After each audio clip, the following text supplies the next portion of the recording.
Hello students, I am Mega and welcome back to your own channel Ashish Tiwari. आज का video public institution in India पे completely exam focused. आज के इस video में हम लेकर आए top 10 most important questions with answers English medium में, जिनकी डायरेक्टली एग्जाम में आने के बहुत ज़्यादा चांसेस है। ये क्वेश्चन हमने रैंडम नहीं उठाया, बल्कि previous year question, teacher suggestion, important topics के बेसिस पे केयरफुली सेलेक्ट किए हैं। अगर तुमने ये 10 क्वेश्चन अच्छे से समझ लिया तो मान लो एग्जाम में 80 to 90% पेपर यहीं से कवर हो जाएगा। तो ये सिंगल वीडियो ही आपके एग्जाम पर्पज़ के लिए काफ़ी है। ओनली इस वीडियो से आप अच्छे खासा स्कोर कर सकते हो अपने एग्जाम में। इस वीडियो के बाद आपको अदर किसी वीडियो की नीड नहीं पड़ेगी। तो स्टूडेंट्स, अगर आप हमारे चैनल पर फर्स्ट टाइम विजिट कर रहे हो तो चैनल को सब्सक्राइब कर लीजिएगा, जिससे आने वाले और वीडियोज़ की नोटिफिकेशन आपको सबसे पहले मिल जाए।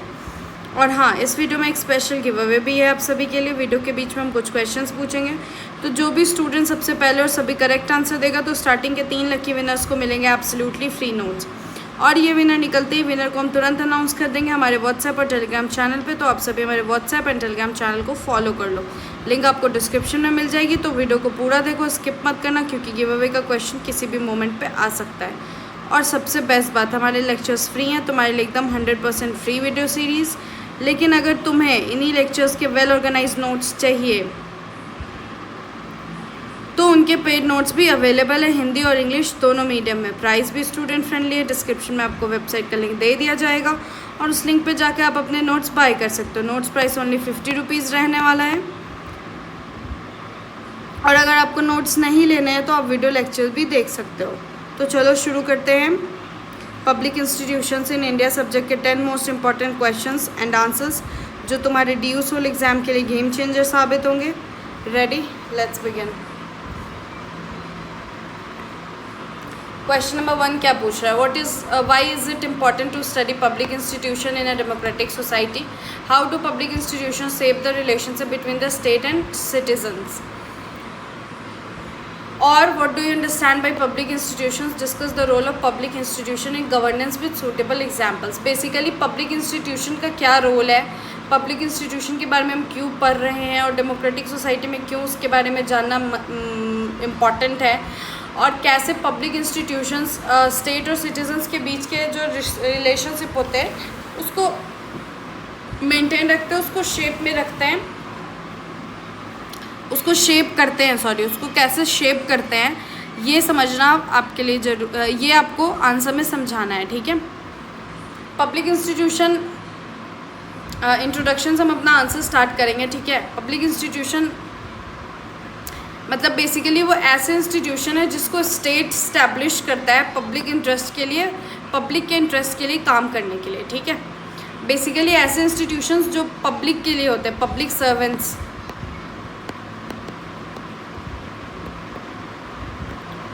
पब्लिक के वेलफेयर के लिए जो इंस्टीट्यूशंस काम करते हैं उनको स्टैब्लिश कौन करता है? स्टेट करता है। उसी को हम पब्लिक इंस्टीट्यूशंस कहते हैं। एक डेमोक्रेटिक सिस्टम में ये जो इंस्टीट्यूशंस है वो गवर्नेंस को और ज़्यादा इफेक्टिव, अकाउंटेबल और ट्रांसपेरेंट बना के रखते हैं, ठीक है। जो लेजिस्लेचर, एग्जीक्यूटिव और जुडिशरी होता है, इलेक्शन कमीशन और भी अदर कॉन्स्टिट्यूशनल बॉडीज़, इन सारे इंस्टीट्यूशंस की एग्जाम्पल है। लेजिस्लेटिव, एग्जीक्यूटिव, जुडिशरी, ये इलेक्शन कमीशन, ये सारे पब्लिक इंस्टीट्यूशंस होते हैं, ठीक है। इंक्लूडिंग और भी इंस्टीट्यूशंस होते हैं, ठीक है। दे प्ले ये एक बहुत ही इंपॉर्टेंट रोल प्ले करते हैं स्टेट और सिटीजन के बीच में रिलेशनशिप स्टैब्लिश करने में, ठीक है। लेजिस्लेचर आपका हो गया पार्लियामेंट,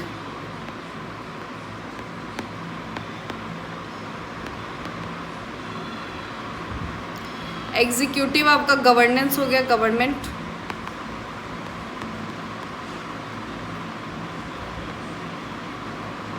और जुडिशरी आपका कोर्ट हो गया, सुप्रीम कोर्ट, हाई कोर्ट, इसमें लेवल्स अलग अलग हो गए, ठीक है। ये आपका कोर्ट हो गया। इलेक्शन कमीशन आप जानते हो, ECI जो इलेक्शन के लिए रिस्पॉन्सिबल होती है इंस्टीट्यूशन, ठीक है। तो ये सारे बेसिकली सिटीजन्स के लिए काम करते हैं, ठीक है। जुडिशरी कोर्ट हो गया तो ये हमें जस्टिस के लिए काम करता है, ठीक है। एग्जीक्यूटिव गवर्नमेंट हमारे वेलफेयर के लिए काम करता है। पार्लियामेंट भी हमारा जो कॉन्स्टिट्यूशन है और जो रूल्स हैं उन सबको इंटैक्ट रखने के लिए काम करता है। तो और भी इसके रोल्स हैं। तो ये सारी चीज़ें पब्लिक के लिए काम करती हैं। तो और ये सारी इंस्टीट्यूशंस हैं और ये क्या करती हैं, पब्लिक के वेलफेयर, सिटीज़न के वेलफेयर के लिए काम करती है और स्टेट और सिटीज़न के बीच में कनेक्शन बना के रखती हैं। तो वही आपके इंट्रो में ये कह रहे थे, ठीक है। अब इम्पॉर्टेंस ऑफ पब्लिक इंस्टीट्यूशन, एक पब्लिक इंस्टीट्यूशन का इंपॉर्टेंस क्या है डेमोक्रेटिक सोसाइटी में, डेमोक्रेसी को स्ट्रेंथन करके रखता है, ठीक है। इसी को आप अच्छे से एक्सप्लेन करके लिख सकते हो, जैसे कि पब्लिक इंस्टीट्यूशन डेमोक्रेटिक वैल्यूज़ को सेफगार्ड करके रखता है, फिर रूल्स और लॉ और सिविल राइट प्रोटेक्टेड हैं कि नहीं, इन सबको इंश्योर करना इनका काम होता है। उसके बाद गवर्नमेंट जो है, इनके कारण गवर्नमेंट और ज़्यादा अकाउंटेबल हो जाती है लोगों के लिए, अकाउंटेबिलिटी बढ़ाने का काम करता है। उसके बाद स्टेबिलिटी डेमोक्रेसी में मेंटेन रखने का काम करता है, इसीलिए इनको पढ़ना बहुत ज़रूरी है। प्रोटेक्टिंग पब्लिक इंटरेस्ट कैसे प्रोटेक्ट होता है, अभी हमने देखा ये अलग अलग ये इंस्टीट्यूशंस है, ये बेसिकली पब्लिक इंटरेस्ट को ही तो प्रोटेक्ट कर रही हैं। सबका अपना अपना अलग अलग रोल है। ECI हमारे राइट्स को प्रोटेक्ट कर रही है, राइट टू वोट को। उसके बाद जुडिशरी हमारा जस्टिस के लिए होती है, एग्जीक्यूटिव गवर्नमेंट हमारे लिए वेलफेयर के लिए काम करती है, लेजिस्लेचर वैसे ही। तो यही बोल रहे हैं कि प्रोटेक्टिंग पब्लिक इंटरेस्ट, इसका प्राइमरी ऑब्जेक्टिव क्या होता है कि इन पब्लिक के इंटरेस्ट को प्रोटेक्ट करके रखना, सेफ रखना। और ये कैसी सर्विसेज, ये एजुकेशन, हेल्थ केयर, सिक्योरिटी और डेवलपमेंट जैसी सर्विसेज प्रोवाइड करते हैं। इससे सिटीज़न का स्टैंडर्ड ऑफ लिविंग इम्प्रूव होता है, हमारा बेसिक नीड है, ठीक है। अभी वो अगर इम्प्रूव होगा तो हमारा स्टैंडर्ड ऑफ लिविंग भी इम्प्रूव होगा। तो वही बात यहाँ पे कह रहे हैं, पब्लिक वेलफेयर स्कीम भी इन्हीं के थ्रू इम्प्लीमेंट होता है, ठीक है। किन के थ्रू, इन्हीं इंस्टीट्यूशंस के थ्रू, ठीक है। तो अगर आपको कभी भी दिखे कि कोई भी स्कीम्स आया है कुछ भी और अगर वो अच्छे से इम्प्लीमेंट नहीं हो रहा है, दैट मीन्स कि दीज इंस्टीट्यूशन आर फेलिंग अस, ठीक है। उन्होंने उस स्कीम को फेल कर दिया है, वो स्कीम इम्प्लीमेंट नहीं कर रहे, that means there is something lagging from them their side. तो पब्लिक वेलफेयर स्कीम्स जो भी आते हैं उसको इम्प्लीमेंट करना भी इनका काम होता है, इसीलिए ये और ज़्यादा सिग्निफिकेंट इंपॉर्टेंट हो जाते हैं। Bringing transparency to governance, public institution make the functioning of the government more transparent. Public institution जो है वो गवर्नमेंट के फंक्शनिंग को और ज़्यादा ट्रांसपेरेंट बनाती है। वो जो भी रूल्स इस्टेब्लिश्ड है, जो भी प्रोसीजर इस्टेब्लिश्ड ऑलरेडी इस्टेब्लिश्ड है, जो पहले से इस्टेब्लिश्ड है, वो अच्छे से ऑपरेट हो रहे हैं या नहीं, फिर करप्शन को कम करना, इन सारी चीज़ों को क्या कहते हैं, इन सारी चीज़ों को के लिए इन सारी चीज़ों में पब्लिक इंस्टीट्यूशंस हेल्प करती हैं, ठीक है।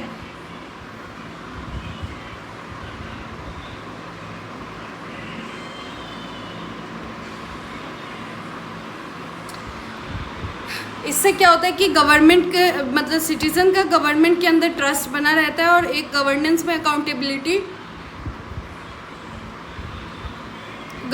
अकाउंटेबिलिटी भी रहती है, ठीक है।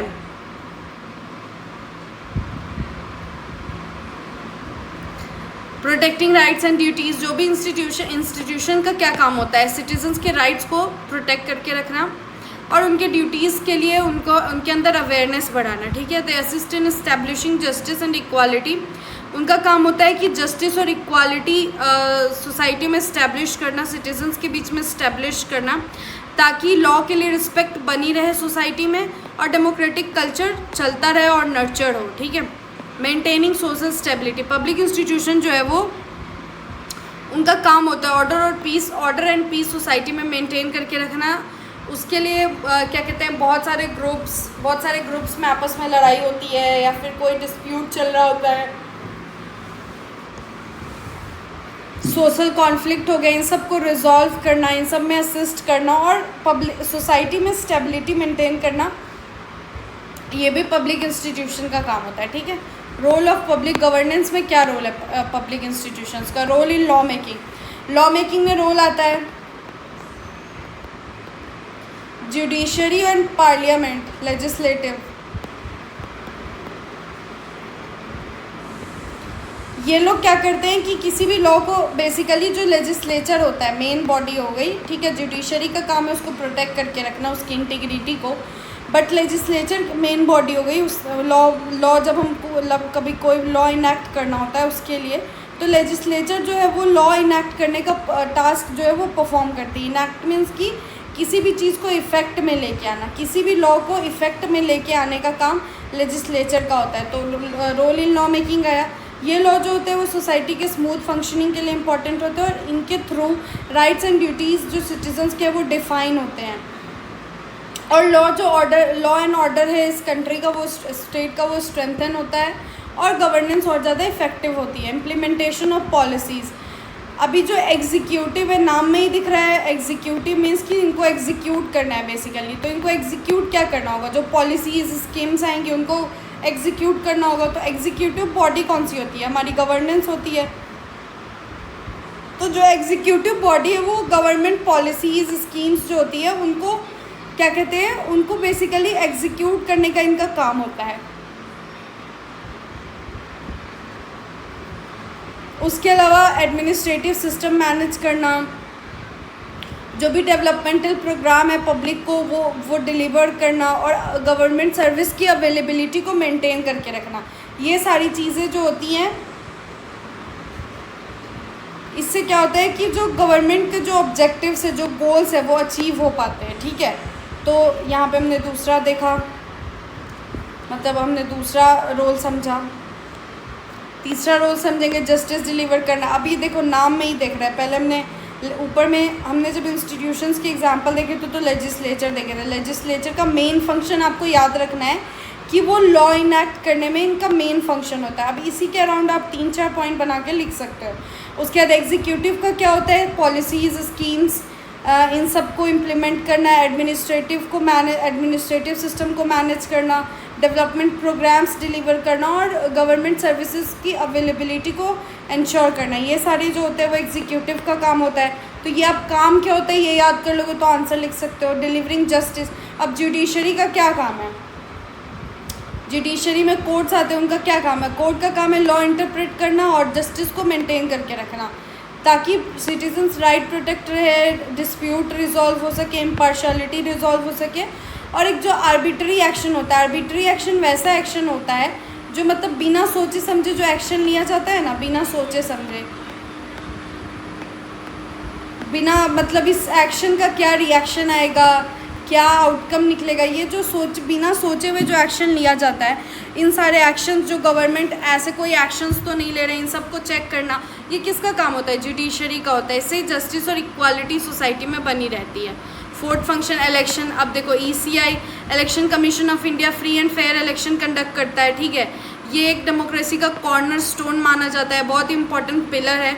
सिटीज़न को भी अपॉर्चुनिटी मिलती है, इसके कारण सिटीज़न को अपॉर्चुनिटी मिलती है अपने रिप्रेजेंटेटिव चूज़ करना और इलेक्टोरल प्रोसेसेस में फेयरनेस इंश्योर करना। ठीक है, तो अभी देखो ये आपको बेसिकली ना जब रोल ऑफ पब्लिक इंस्टीट्यूशंस आएगा तो आपको एक 3-4 पब्लिक इंस्टीट्यूशन 4-5 पब्लिक इंस्टीट्यूशन के नाम याद रख लेना है। ठीक है, उनके मेन फंक्शंस आपको पता होने चाहिए और उसी के बेसिस पे आप 2-3-4 लाइन लिख दोगे, आपका आंसर कंप्लीट हो जाएगा। ठीक है, promoting public welfare, public institution जो है वो बहुत सारे स्कीम्स और जो इस वेलफेयर स्कीम्स आते हैं उनको क्या कहते हैं वो अच्छे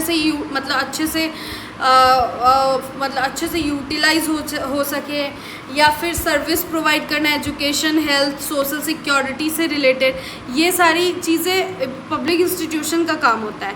special attention vulnerable section of society जो भी होती हैं, ठीक है, जो भी पिछड़ी या फिर जो भी कमज़ोर लोग होते हैं सोसाइटी के जो पार्ट होती है उनके डेवलपमेंट के लिए काम करना, स्पेशल अटेंशन देना। इससे क्या होता है कि सोशल जस्टिस मेंटेन रहता है और सिटीजन के स्टैंडर्ड ऑफ लिविंग भी इम्प्रूव होता है। तो ये भी ये भी इसका रोल है पब्लिक इंस्टीट्यूशन का गवर्नेंस में। अब role in shaping the relation state and citizen के बीच का जो रिश्ता है उसको कैसे शेप करता है पब्लिक इंस्टीट्यूशंस, वो समझते हैं। Acting as a medium of dialogue, ठीक है, डायलॉग मीन्स बातचीत का बेसिकली माध्यम होना। तो जो पब्लिक इंस्टीट्यूशंस होती हैं वो क्या कहते हैं स्टेट और सिटीज़न के बीच में डायलॉग, बातचीत जो होती है उसका जो प्रोसेस होता है वो उनका अंदर में आता है। उनके थ्रू सिटीज़न जो अपने प्रॉब्लम और डिमांड्स गवर्नमेंट तक पहुंचा पाते हैं और जो गवर्नमेंट पॉलिसी है तब वो पब्लिक तक पहुंच पाती है। तो ये साइकिल में है पूरा, ठीक है। इससे क्या होता है कि पार्टीज़ है जो मतलब दोनों ही पार्टीज़ पब्लिक और गवर्नमेंट के बीच में जो है वो कांटेक्ट बना रहता है। इससे डेमोक्रेटिक पार्टिसिपेशन भी इंक्रीज़ होता है। ट्रस्ट बिल्ड करने का काम इनका होता है। जब इंस्टीट्यूशन जो है वो इम्पार्शली मतलब बिना पार्शियलिटी के, बिना भेदभाव के और इफेक्टिवली काम करती है तो सिटीज़न का ट्रस्ट जाहिर सी बात इंक्रीज़ होगा। तो पब्लिक जो है वो गवर्नमेंट को अकाउंटेबल और लेजिटिमेट समझती है, जेन्युइन समझती है। तो ये इससे डेमोक्रेटिक सिस्टम स्ट्रेंथन होता है और सोशल कोऑपरेशन इंक्रीज़ होता है और गवर्नमेंट और ज़्यादा स्टेबल बन जाती है। Promoting citizen participation, public institution जो है वो सिटीजन को अपॉर्चुनिटीज़ प्रोवाइड करता है कि वो गवर्नेंस प्रोसेस में पार्टिसिपेट कर सके। हम कैसे गवर्नेंस प्रोसेस में पार्टिसिपेट करते हैं? इलेक्शन के थ्रू, है ना, इलेक्शन के थ्रू गवर्नेंस प्रोसेस में पार्टिसिपेट करते हैं। तो पार्टिसिपेशन क्या होता है कि इलेक्शन के थ्रू इंक्रीज़ होता है, पब्लिक हियरिंग्स के थ्रू इंक्रीज़ होता है और भी माध्यम से इंक्रीज़ होता है, तो ताकि पीपल अपने व्यू एक्सप्रेस कर सके, लोग अपने व्यू एक्सप्रेस कर सके। इससे डेमोक्रेसी और ज़्यादा एक्टिव होती है और सिविक अवेयरनेस भी बढ़ती है। प्रोटेक्शन ऑफ राइट्स, ये इंस्टीट्यूशन जो है वो सिटीज़न के फंडामेंटल राइट्स को प्रोटेक्ट करते हैं और प्रोटेक्शन प्रोवाइड करते हैं किसी भी इनजस्टिस और डिस्क्रिमिनेशन के अगेंस्ट। सिटीज़न के पास अपॉर्चुनिटी है, वो जाके जस्टिस ले सकते हैं।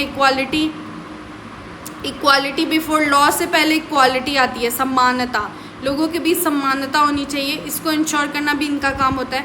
इससे जो स्टेट और सिटीज़न का रिलेशनशिप है वो इम्प्रोवाइज होता है। अब देखते हैं अगला, इंश्योरिंग अकाउंटेबिलिटी। पब्लिक इंस्टीट्यूशन जो है वो गवर्नमेंट को अकाउंटेबल बनाती है। किसके? पब्लिक इंस्टीट्यूशन का काम है गवर्नमेंट को जवाबदेही देनी पड़ेगी। किसको? पब्लिक को देनी पड़ेगी। गवर्नमेंट कर क्या रही है, क्या है, इन सबको पब्लिक को जवाबदेही देनी पड़ेगी। किसको? गवर्नमेंट को। ये कौन इंश्योर करता है? Public institution.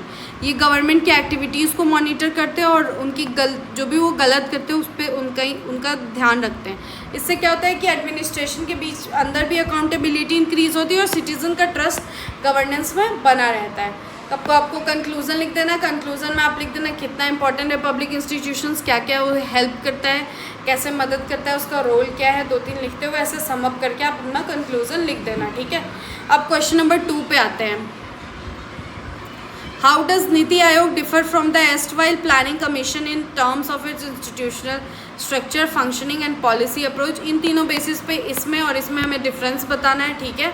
और नीति आयोग, उसी का दूसरा पार्ट है। नीति आयोग जो है वो was established to realize the spirit of cooperative federalism. In the light of this statement, explain the difference between the planning commission और नीति आयोग के बीच में बेसिकली आपको डिफरेंस बताना है, ठीक है, कुछ पैरामीटर्स के बेसिस पे।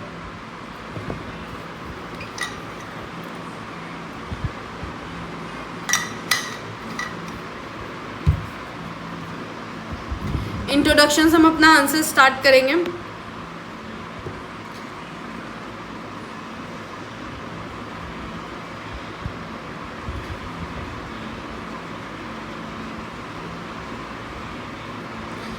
ये द प्लानिंग कमीशन कब स्टैब्लिश हुई थी इंडिया में?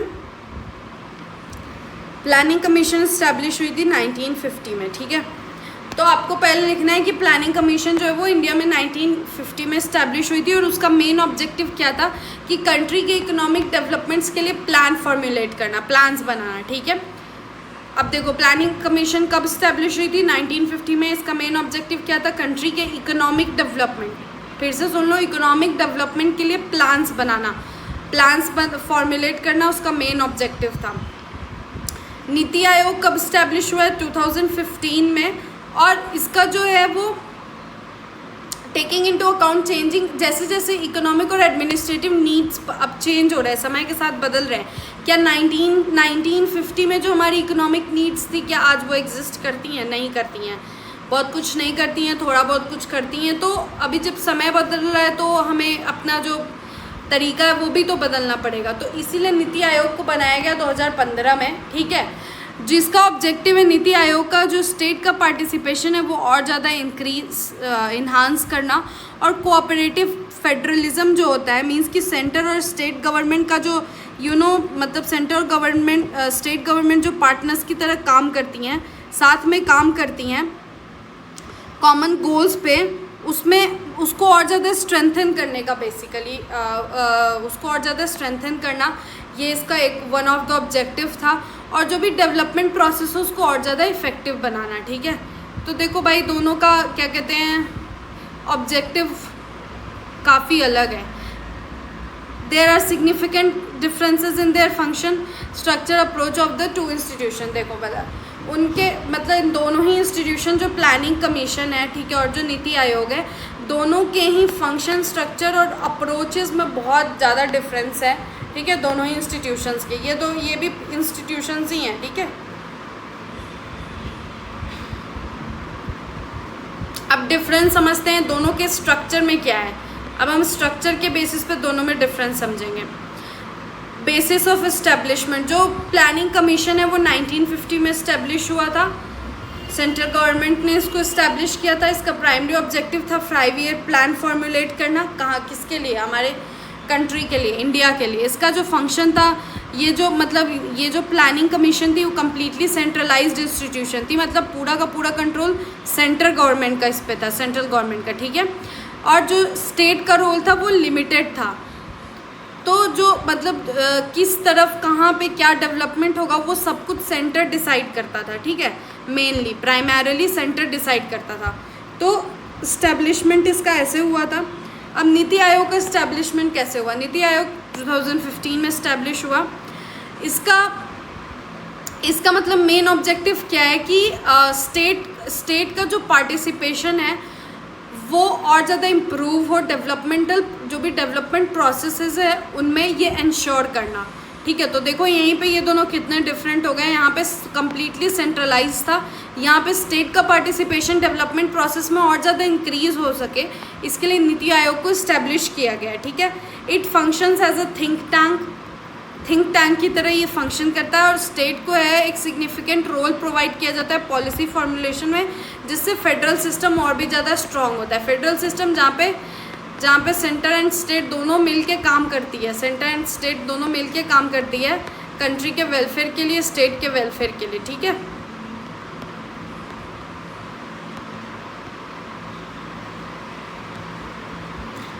तो देखो दोनों में कितना अंतर है। ये कम्प्लीटली प्लानिंग कमीशन सेंट्रलाइज था, 1950 में इस्टेब्लिश हुआ था, 5 ईयर प्लान फॉर्मुलेट करना इसका काम था। नीति आयोग 2015 में इस्टेब्लिश हुआ। इसका मेन ऑब्जेक्टिव स्टेट का पार्टिसिपेशन डेवलपमेंट प्रोसेस में और इंक्रीज़ करना है, ठीक है। पॉलिसी फॉर्मुलेशन में स्टेट का पार्टिसिपेशन इंक्रीज हो ताकि फेडरल सिस्टम और ज़्यादा स्ट्रेंथन हो, ये इसका ऑब्जेक्टिव है। दोनों का ऑब्जेक्टिव कितना अलग अलग है। पार्टिसिपेशन ऑफ स्टेट, जो स्टेट का रोल था प्लानिंग कमीशन में वो हमने समझ लिया माइनर था, और की डिसीजन सेंट्रल गवर्नमेंट लेती थी। वहीं पे इन कॉन्ट्रास्ट चीफ मिनिस्टर, जो भी स्टेट के चीफ मिनिस्टर हैं उनको नीति आयोग में इंक्लूड किया गया है और वो अपना सजेशन और कोऑपरेशन पॉलिसी फॉर्मुलेशन में प्रोवाइड करते हैं ताकि स्पिरिट ऑफ पार्टनरशिप और ज़्यादा स्ट्रॉन्ग हो सके। ऑर्गेनाइजेशनल नेचर देखते, प्लानिंग कमीशन प्राइमरीली किस चीज़ पे फोकस करती थी? प्लान को फॉर्मुलेट करने में और रिसोर्सेज एलोकेट करने में, ठीक है। नीति आयोग क्या है? एक एडवाइजरी और कोलैबोरेटिव बॉडी है। बेसिकली नीति आयोग एडवाइस देती है और कोलैबोरेटिव बॉडी है। जैसे नीति आयोग को यहाँ हमने थिंक टैंक बोला, ठीक है, सोच विचार करने का काम। कोलैबोरेटिव बॉडी है मीन्स कि कोलैबोरेशन पे चल रही है, वहाँ पे बहुत सारे लोग जैसे सेंटर और स्टेट कोलैबोरेट करके डेवलपमेंट प्रोसेस में साथ में आ रहे हैं, तो कोलैबोरेटिव बॉडी हुई ना, और एडवाइजरी देती है। इसका जो मतलब ये बेसिकली इनोवेशन और रिफॉर्म्स को प्रमोट करती है कि मतलब बहुत सा अभी ऑब्वियसली इनोवेशन की नीड है। रिफॉर्म्स भी एजुकेशन सेक्टर हो या फिर हेल्थ सेक्टर हो या फिर कोई भी सेक्टर हो, मोस्ट ऑफ द जुडिशरी हो, चाहे लगभग सेक्टर्स में इंडिया को रिफॉर्म की नीड है, तो ये प्रमोट करना इसका काम है। और इसका जो स्ट्रक्चर है वो और कंपैरेटिवली प्लानिंग कमीशन से ज़्यादा फ्लेक्सिबल है, ठीक है। जो बदलती हुई नीड्स है उसके हिसाब से ये ऑपरेट करता है, उसके अकॉर्डिंग चलता है। Decision making process, planning commission में डिसीजन जो था वो टॉप डाउन मैनर में इम्प्लीमेंट होता था, लेकिन नीति आयोग में जो डिसीजंस है वो कंसल्टेशन और कोलैबोरेशन के बेस पे बनाया जाता है। इम्पोर्टेंस जो है वो स्टेट और सेंटर के बीच में बातचीत को इम्पोर्टेंस दी जाती है, इससे डिसीजन और ज़्यादा प्रैक्टिकल हो पाते हैं और इफ़ेक्टिव गवर्नेंस और ज़्यादा इन्हांस हो जाती है, ठीक है। डिफरेंस, अब इनकी फंक्शनिंग में डिफरेंस क्या है? 5 year plan system, planning commission जो थी वो उसने फॉर्मुलेट किया था और इम्प्लीमेंट किया था 5 ईयर प्लान्स, और डेवलपमेंट प्रायोरिटीज़ जो है वो उन्हीं के अकॉर्डिंग, उन्हीं के थ्रू डिटरमाइन किया गया था। लेकिन नीति आयोग ने इस सिस्टम को डिसकंटिन्यू कर दिया और इम्फेसिस आज अब नीति आयोग किस चीज़ को ज़्यादा इंपॉर्टेंस देती है? लॉन्ग टर्म और फ्लेक्सिबल स्ट्रैटेजीज़ को, ताकि मेकिंग इट ईजियर टू, ताकि पॉलिसीज़ फॉर्मुलेट करना आसान हो चेंजिंग सर्कमस्टांसेस के हिसाब से। रिजिड नहीं है, प्लानिंग कमीशन थोड़ा रिजिड था एंड नीति आयोग अपना फ्लेक्सिबल है, ठीक है। तो आप ऐसे याद रखना, एक रिजिड है एक फ्लेक्सिबल है, रिजिड वर्सेस फ्लेक्सिबल। रिजिड ये कैसे और फ्लेक्सिबल कैसे, ये आप समझ गए, ठीक है। Distribution of financial resources, planning commission जो है वो प्लान बेस्ड असिस्टेंस प्रोवाइड करती थी स्टेट को और बहुत क्रूशियल रोल प्ले करती थी रिसोर्सेज एलोकेशन में। मतलब कि बेसिकली इसी का पूरा कंट्रोल था, यही रिसोर्सेज कहाँ कब कौन से किधर एलोकेट होंगे, ये सब इसका मतलब रोल होता था इसमें। बट नीति आयोग जो है उसके पास इस तरीके की अथॉरिटी नहीं है, इसका रोल जो है वो इसका रोल लिमिटेड है। कहाँ तक, ये सिर्फ सजेशन प्रोवाइड करते हैं और पॉलिसी में गाइड करते हैं, दैट्स इट, इनका रोल यहीं तक का है। तो the responsibility for has been interested to other bodies, जो फाइनेंशियल एलोकेशन की जो रिस्पॉन्सिबिलिटी है वो अदर बॉडीज़ को दे दी गई है अब, ठीक है। नीति आयोग का इसमें कोई डायरेक्ट पार्टिसिपेशन नहीं है, it only suggest and help in policy guidance, that's it. But planning commission financial allocation में डायरेक्टली रिस्पॉन्सिबल था प्लानिंग कमीशन, तो ये यहाँ पे डिफरेंस हो गया। पॉलिसी फॉर्मुलेशन प्रोसेस, जो प्लानिंग कमीशन है वो पॉलिसी को फॉर्मुलेट करने पे मेनली क्या कहते हैं प्राइमरीली फोकस्ड थी। नीति आयोग जो है वो पॉलिसी के बारे में रिसर्च करना, एनालाइज करना और तब सजेशन देना कि अलग अलग सेक्टर में क्या रिफॉर्म्स रिक्वायर्ड हैं ताकि नए नए चैलेंजेस के सल्यूशन ढूंढे जा सके। ये नीति आयोग का फोकस ये होता है। इससे क्या होता है कि पॉलिसी मेकिंग प्रोसेस जो है और ज़्यादा मॉडर्न और इफ़ेक्टिव हो गई है।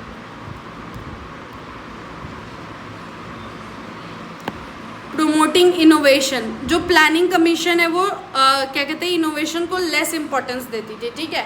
और नीति आयोग जो है वो न्यू टेक्नोलॉजीज़, इनोवेशन, इन सबको एनकरेज करती है, प्रमोट करती है और बहुत सारे सेक्टर्स में बेस्ट प्रैक्टिसेस हो उसको प्रमोट करती है और नए मॉडल्स, डेवलपमेंट के नए मॉडल्स नीति आयोग इंट्रोड्यूस करी है, ठीक है। इससे क्या होता है कि एडमिनिस्ट्रेटिव एफिशिएंसी और ज़्यादा इन्हांस हो जाता है। आउटकम बेस्ड अप्रोच देखते हैं, जो प्लानिंग कमीशन है वो क्या कहते हैं प्लान के फॉर्मुलेशन पे ज़्यादा फोकस थी, पर नीति आयोग जो है वो मतलब कि स्पेशल एम्फेसिस अपना डालती है आउटकम और अचीवमेंट पे।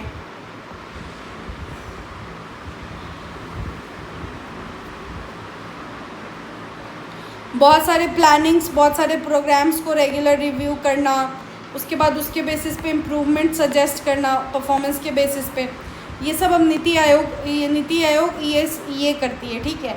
इससे क्या होता है कि डेवलपमेंटल इनिशिएटिव और ज़्यादा इन्हांस हो जाता है। Cooperative federalism and policy approach, promoting cooperative federalism, एक मेन ऑब्जेक्टिव नीति आयोग का ये है कि सेंटर और स्टेट के बीच में जो कोऑपरेशन है उसको इन्हांस करना, इम्प्रूव करना, स्टेट को डेवलपमेंटल प्रोसेस का पार्ट बनाना और जॉइंट एफर्ट, सबका साथ सबका विकास जो है ना, ये जो स्टेटमेंट है इसको और ज़्यादा एम्फसाइज करना, ठीक है, एम्फेसिस डालना इस पर। ये बेसिकली इसका क्या कहते हैं मेन फोकस एरिया होता है। इससे क्या होता है कि फेडरल स्ट्रक्चर और ज़्यादा स्ट्रेंथन होता है और ज़्यादा बैलेंस डेवलपमेंट हो पाता है। Bottom up planning process, planning commission के अंडर जो प्लान्स थे वो कैसे फॉर्मुलेट करे जाते थे सेंट्रल लेवल पे, बट नीति आयोग जो है वो लोकल नीड्स और सजेशन जो भी स्टेट देती है उसके बेसिस पे मतलब उसको प्रायोरिटाइज करती है। इससे और ज़्यादा रियलिस्टिक प्लान्स बन पाते हैं, है ना, डिल्यूजनल प्लान्स नहीं होते, रियलिस्टिक हो जाते हैं। अभी लोकल पब्लिक की क्या नीड है वो अगर पता है और उस हिसाब से अगर प्लानिंग्स की जा रही है तो ऑब्वियस सी बात है वो रियलिस्टिक प्लान्स हो जाएंगे।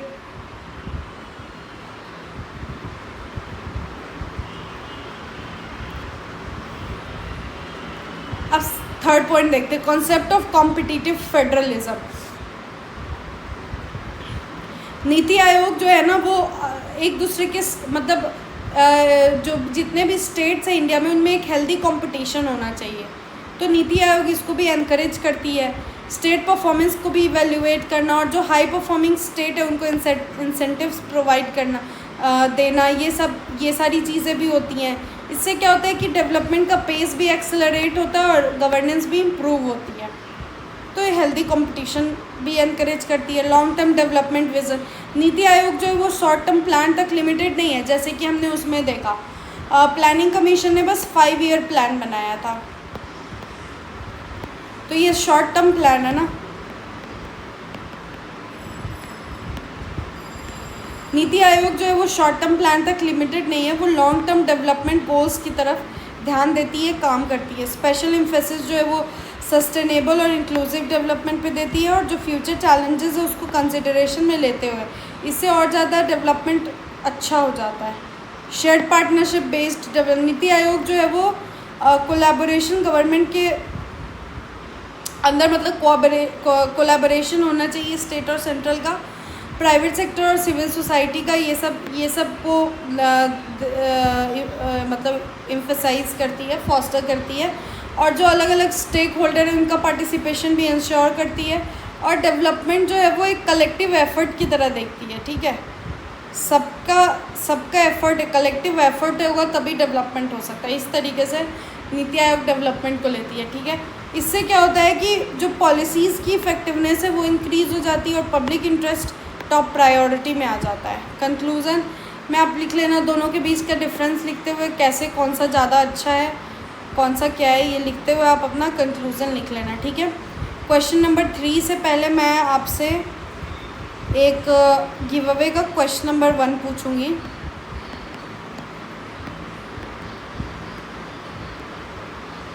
बहुत ही इजी क्वेश्चन है, आपको कमेंट में बताना है। Who is the constitutional head of India, president और प्राइम मिनिस्टर? ठीक है, who is the constitutional head of India, president और प्राइम मिनिस्टर? इसका आंसर आपको कमेंट सेक्शन में नीचे बताना। चलो अपना क्वेश्चन नंबर 3 स्टार्ट करते हैं। What is the role of controller and audit general CAG in promoting transparency and accountability in government expenditure? CAG का रोल बेसिकली हमें डिस्कस करना है। ठीक है, जो कैग होता है वो इंडिया का एक कॉन्स्टिट्यूशनल बॉडी है। कॉन्स्टिट्यूशनल बॉडी किसको बोलते हैं? जिस बेसिकली ऐसी बॉडी जिसको डायरेक्टली कॉन्स्टिट्यूशन से पावर मिला है। बेसिकली कॉन्स्टिट्यूशन अप्रूव्ड है। ठीक है, तो कैग जो है वो एक कॉन्स्टिट्यूशनल बॉडी है। बेसिकली इसको इस्टेब्लिश क्यों किया गया था? जो भी मतलब कि गवर्नमेंट का जो रिसिप्ट और जो भी एक्सपेंडिचर है उसको ऑडिट करने के लिए, मतलब चेक करने, वेरीफाई करने, एग्जामिन करने के लिए इसको इस्टेब्लिश किया गया था। ठीक है, जो भी गवर्नमेंट का एक्सपेंसेस है उसको एग्जामिन करने के लिए इसको क्या कहते हैं, इस्टेब्लिश किया गया था। ये इंस्टीट्यूशन जो है वो इंश्योर करती है कि जो भी पब्लिक फंड्स हैं वो रूल्स और लॉ के अकॉर्डिंग यूटिलाइज हो रहे हैं या नहीं हो रहे हैं। ठीक है, और जो कैग है वो गवर्नमेंट के फाइनेंशियल मैनेजमेंट और उसके बाद फाइनेंशियल मैनेजमेंट को देखती है, फाइनेंसेस देखती है कि पैसा जो आ रहा है वो किधर एलोकेट हो रहा है, जिस चीज़ में एलोकेट हुआ वो ठीक से एलोकेट खर्च हो रहा है या नहीं, ये सारी चीज़ें कैग का काम होता है। ठीक है, इससे ट्रांसपेरेंसी और अकाउंटेबिलिटी भी बनी रहती है। इसका रोल जो है वो डेमोक्रेटिक सिस्टम में बहुत इंपॉर्टेंट है, ऑब्वियस सी बात है, ये आपको इंट्रोडक्शन में लिख लेना है। ठीक है, अब role in ensuring transparency in government expenditure. CAG जो है वो सेंट्रल और स्टेट गवर्नमेंट दोनों के ही अकाउंट्स को ऑडिट करती है। ठीक है, चेक करती है, एग्जामिन करती है, ये वेरीफाई करती है कि जो फंड्स है वो जो भी जिस पर्पज़ के लिए फ़ंड मिला है उस पर्पज़ के लिए अच्छे से इस्तेमाल हो रहा है या नहीं, ये वेरीफाई करती है। और क्या कहते हैं, उस मतलब जो भी फाइनेंशियल एक्टिविटी है उसका एक्चुअल स्टेटस रिवील करना, उसके बाद उसमें अगर कोई इरेगुलरिटी है वो आइडेंटिफाई करना, ये सारा कैग का काम होता है। इससे ट्रांसपेरेंसी गवर्नेंस में इन्हांस होती है, अपलिफ्ट होती है। उसके बाद making financial information public, second point. जो कैग जो है वो अपना जो भी रिपोर्ट आता है, ठीक है, वो उसको पार्लियामेंट और स्टेट लेजिस्लेचर को सबमिट करती है। ठीक है, इन रिपोर्ट्स के थ्रू जो पब्लिक को इन्फॉर्मेशन मिलता है गवर्नमेंट के एक्सपेंडिचर के बारे में और government decision enabling a review of, इससे गवर्नमेंट मतलब enabling a review of government decisions. ठीक है, इन रिपोर्ट्स के थ्रू जो पब्लिक है वो गवर्नमेंट एक्सपेंडिचर के बारे में इंफॉर्मेशन गेन करती है। इससे गवर्नमेंट का मतलब जो गवर्नमेंट डिसीजंस है उसका जो मतलब उसका फिर उस पर रिव्यू देती है कि हाँ कैसे डिसीजंस हैं, तो एक रिव्यू भी इनेबल करता है ये। ठीक है, इससे क्या होता है कि फाइनेंशियल मैटर में ओपिनियंस बढ़ी रहती है और पब्लिक ट्रस्ट भी स्ट्रेंथन होता है। अब देखो कहाँ पे क्या खर्च हो रहा है उसका पब्लिक को एक्सेस है, तो पब्लिक अपना एक होता है ना रिव्यू तो देगी ही, तो इससे ट्रांसपेरेंसी और ओपननेस भी बनी रहती है फाइनेंशियल मैटर्स में। बेसिकली यही था। डिस्क्लोजर ऑफ इरेगुलरिटीज़, अब कैग जो है वो कोई भी फाइनेंशियल इरेगुलरिटीज़ होती है उसको एक्सपोज करता है कैग। गवर्नमेंट डिपार्टमेंट्स में कोई भी फाइनेंशियल इरेगुलरिटीज़ होती है उसको कैग एक्सपोज करता है, ठीक है। ये जो है ये इंफॉर्मेशन प्रोवाइड करता है जो भी किसी ने कोई रूल्स ब्रेक किया या फिर फंड्स का मिसयूज़ किया उसके रिगार्डिंग, और इससे करप्शन कंट्रोल करना, इससे करप्शन कंट्रोल होता है, और जो ensures greater administrative vigilance and promotes financial discipline. अब देखो क्या कहते हैं, नज़र अभी बना के रखेंगे तो मतलब कि जो भी फाइनेंशियल एक्सपेंसेस हैं या फिर यूज़ हो रहा है, पैसा कहाँ यूज़ हो रहा है, क्या हो रहा है, उस पर अगर अच्छे से नज़र रखेंगे तो ऑब्वियस सी बात है कि क्या कहते हैं करप्शन कंट्रोल होगा, है ना। अभी लोगों को पता रहेगा, ऑब्वियस सी बात है करप्शन कंट्रोल रहेगा, कोई भी मिस हैपनिंग होगी तुरंत उस पर एक्शन लिया जाएगा। तो और इससे क्या होता है कि जो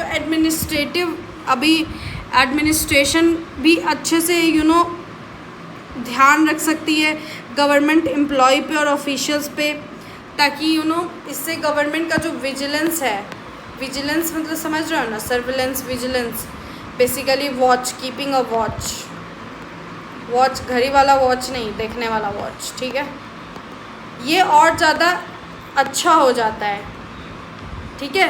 तो इससे फाइनेंशियल डिसिप्लिन भी बनी रहती है। रिव्यू ऑफ स्कीम्स, कैग जो है वो बहुत सारे गवर्नमेंट स्कीम्स एंड प्रोग्राम को एग्जामिन करता है और क्या कहते हैं बेसिकली देखते हैं कि ये सारे स्कीम्स पे जो भी पैसे हैं, फंड्स हैं, वो अच्छे से यूटिलाइज हुए हैं कि नहीं, और कोई भी स्कीम में शॉर्ट कमिंग है वो भी हाईलाइट करता है, और सजेशन, कुछ भी इम्प्रूवमेंट चाहिए उसके लिए सजेशन प्रोवाइड करना, ये सब भी काम करता है, ठीक है। इससे क्या होता है कि पब्लिक रिसोर्सेज का अच्छा यूटिलाइजेशन हो पाता है। Promotion of financial discipline, CAG, due to CAG oversight government department जो है वो रूल्स अबाइड करने के लिए मजबूर है, उनको रूल्स फॉलो करना पड़ेगा। द एक्सरसाइज, अपने एक्सपेंडिचर में वो ध्यान रखते हैं, एक्सपेंडिचर में एक्स्ट्रा ना कर लें, वो उसका ध्यान रखते हैं, और अपने अननेसेसरी कॉस्ट को मिनिमाइज़ करने का कोशिश करते हैं। एक्चुअली में ये सब कुछ हो नहीं रहा है कंट्री में, बट या देयर इज़ दिस, कहीं यही तो करप्ट नहीं हो गई है, हु नोज़। इससे क्या होता है कि फाइनेंशियल मैनेजमेंट स्ट्रेंथन होता है और जो एडमिनिस्ट्रेशन का क्रेडिबिलिटी भी इंक्रीज होता है, ठीक है। Roles in ensuring accountability, holding government official accountable, CAG के रिपोर्ट के हिसाब से जो है जो भी ऑफिशियल होते हैं उनसे एक्सप्लेनेशन मांगा जाता है उनके डिसीजंस और एक्सपेंडिचर पे, ठीक है, कितना खर्च किया, कहाँ किया, क्यों किया, ये सारी रिपोर्ट्स उनसे मांगी जाती है, ठीक है। इससे क्या होता है कि अकाउंटेबिलिटी एडमिनिस्ट्रेशन में बनी रहती है और गवर्नमेंट जो फंक्शन है वो और भी ज़्यादा मतलब रिस्पॉन्सिबली फंक्शन करता है। इससे क्या होता है कि गवर्नमेंट की अकाउंटेबिलिटी और ज़्यादा स्ट्रेंथन होती है, ठीक है। अब ऑलरेडी ये चीज़ हमने समझ लिया, आपको इसको लिख देना है। असिस्टिंग पार्लियामेंट, कैग जो है वो पार्लियामेंट को करेक्ट इन्फॉर्मेशन प्रोवाइड करता है गवर्नमेंट के एक्सपेंसेस के बारे में, फिर पार्लियामेंट रिव्यू करता है कि गवर्नमेंट का फंक्शनिंग उस रिपोर्ट्स के बेसिस पे। इससे एक होता है ना इफेक्टिव कंट्रोल एग्जीक्यूटिव पे बना रहता है और डेमोक्रेटिक सिस्टम स्ट्रेंथन होता है, पब्लिक इंटरेस्ट सेफ रहता है। Safeguarding public funds, CAG जो है वो टैक्स पेयर मनी मिसयूज़ तो नहीं हो रहा है, इन सब को चेक करता है, ठीक है। इससे क्या होता है कि पब्लिक रिसोर्सेज प्रोटेक्टेड रहती है और जो अननेसेसरी स्पेंडिंग है वो बचता है, और इससे फाइनेंशियल अकाउंटेबिलिटी भी इम्प्रूव होती है। कर्बिंग करप्शन, कैग जो है वो जो भी करप्शन या फिर फाइनेंशियल इरेगुलरिटीज़ है उनको अनकवर करता है, ठीक है, उनको सामने लेके आता है, और जो भी गिल्टी है उनके अगेंस्ट, जो दोषी है उनके अगेंस्ट फिर एक्शन लिया जाता है। इससे क्या होता है कि एडमिनिस्ट्रेटिव ट्रांसपेरेंसी इंक्रीज़ होती है और ऑपरेशनल एफिशिएंसी गवर्नमेंट इंस्टीट्यूशन की भी इम्प्रूव होती है। इससे पब्लिक ट्रस्ट भी स्ट्रेंथन होता है। एनकरेजमेंट ऑफ करेक्टिव मेजर्स, जो कैग है वो सिर्फ क्या कहते हैं शॉर्टकमिंग्स नहीं आइडेंटिफाई करता है बट सजेशंस भी देता है इम्प्रूवमेंट के लिए। इन सजेशंस के बेसिस पे गवर्नमेंट जो अपनी पॉलिसीज़ को मॉडिफाई करती है और प्रोसीजर को मॉडिफाई करती है।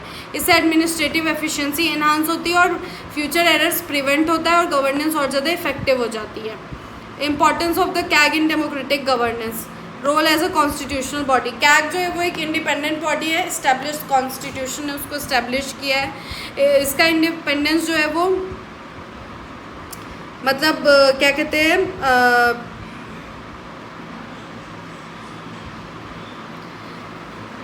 इट्स इंडिपेंडेंस इंश्योर इम्पार्शियल स्क्रूनिटी, मतलब कि पार्शियलिटी को प्रिवेंट करने, इसका इंडिपेंडेंस से कोई भी पार्शियलिटी प्रिवेंट हो जाती है, कोई पार्शियलिटी नहीं हो पाता है। और ये पॉलिटिकल प्रेशर से फ्रीली वर्क करता है, कोई पॉलिटिकल प्रेशर के अंदर में काम नहीं करता है। इंडिपेंडेंट बॉडी अपने हिसाब से चलता है, तो इम्पार्शियलिटी भी नहीं होती है। इससे क्या होता है कि क्रेडिबिलिटी भी बनी रहती है और डेमोक्रेसी स्ट्रेंथन होता है। Fostering public trust, independent scrutiny of government expenditure boost public confidence, मतलब कि इंडिपेंडेंट मतलब गवर्नमेंट का जो एक्सपेंडिचर है उस पर डिटेल्ड एग्जामिनेशन अगर मिलता है, अगर पब्लिक को मालूम है कि अगर किसी स्कीम में, कोई स्कीम है उसमें 2 करोड़ खर्च हुए, ठीक है, और उस 2 करोड़ का अगर डिटेल्ड एग्जामिनेशन मिल जाए कि कहाँ पे कब क्या कैसे खर्च हुए थे, तो इससे पब्लिक का कॉन्फिडेंस भी बूस्ट होता है कि चलो भाई हमारा हम जो टैक्स पे कर रहे हैं वो सही से यूटिलाइज हो रहा है, ठीक है। तो जो independent scrutiny of government expenditure boost public confidence, citizen जो है उनको अश्योरेंस मिलता है कि उनके फंड जो है वो करेक्टली यूटिलाइज हो रहा है। और जो गवर्नेंस की this reinforces the legitimacy of governance, इससे जो भी गवर्नमेंट का जो कितना अच्छा गवर्नमेंट है वो भी रीइंफोर्स हो पाता है। और डेमोक्रेटिक वैल्यूज़ क्या कहते हैं, मतलब बेसिकली गवर्नमेंट लेजिट है कि नहीं, ऑनेस्ट है कि नहीं, ये सिटीज़न पब्लिक वेलफेयर के फोकस्ड है या नहीं, ये रीइंफोर्स हो पाता है। और डेमोक्रेटिक वैल्यूज़ इससे स्ट्रेंथन होती है और पब्लिक और गवर्नमेंट के बीच में ट्रस्ट बना रहता है। अब एक बात बताओ कि आप जो भी टैक्स मनी है उसके स्कीम्स में, उसमें से जो पैसा कलेक्ट हुआ उसको किसी स्कीम में एलोकेट किया गया 2 करोड़, उसका आपको डिटेल एग्जामिनेशन मिल रहा है, ठीक है, और आप देख पा रहे हो कि उस पैसे का अच्छे से इस्तेमाल हुआ है, तो आपका ट्रस्ट गवर्नमेंट के लिए इंक्रीज़ होगा कि नहीं। तो वही चीज़ यहाँ पे बोल रहे हैं। Promoting good governance, CAG reports जो है वो facilitate administrative reforms and encourage government क्या बोल रहे हैं,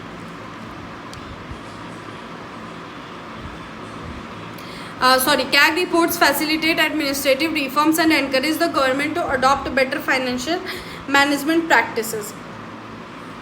CAG जो क्या करती है कि एडमिनिस्ट्रेटिव रिफॉर्म्स लाना और उसको आसान बना देती है और गवर्नमेंट और अच्छा फाइनेंशियल मैनेजमेंट प्रैक्टिसेस अडॉप्ट कर सके, इसके लिए एनकरेज करती है। तो बेसिकली एडमिनिस्ट्रेटिव रिफॉर्म को आसान बनाना, फिर गवर्नमेंट जो है अच्छे अच्छे फाइनेंशियल प्रैक्टिसेस लेके आ सके, इन सब को आसान बनाना, एनकरेज करना, इसमें कैग के रिपोर्ट्स हेल्प करते हैं। इससे क्या होता है कि ट्रांसपेरेंसी और एफिशिएंसी दोनों ही इंक्रीज़ होती है और पॉलिसी इम्प्लीमेंटेशन और अच्छा हो जाता है। इससे क्या होता है कि गुड गवर्नेंस इस्टेब्लिश हो पाता है। तो बेसिकली इसका मतलब है कि अभी एक बात बताओ कि रिपोर्ट्स आपके पास रहेंगे तो आप ऑब्वियस ही बात है कि अगर मान लो कोई उसमें लूप होल रहेगा तो उससे आप उस लूप होल को ख़त्म करने के लिए सोल्यूशन लेके आओगे, तो उससे रिफॉर्म होगा, एडमिनिस्ट्रेटिव रिफॉर्म होगा, तो ये आसान तो हो जाता है ना कैग के रिपोर्ट के कारण। तो यही हो रहा है, ट्रांसपेरेंसी तो बनती है और एफिशिएंसी भी इंक्रीज़ हो जाता है, यही बात हो रहा है।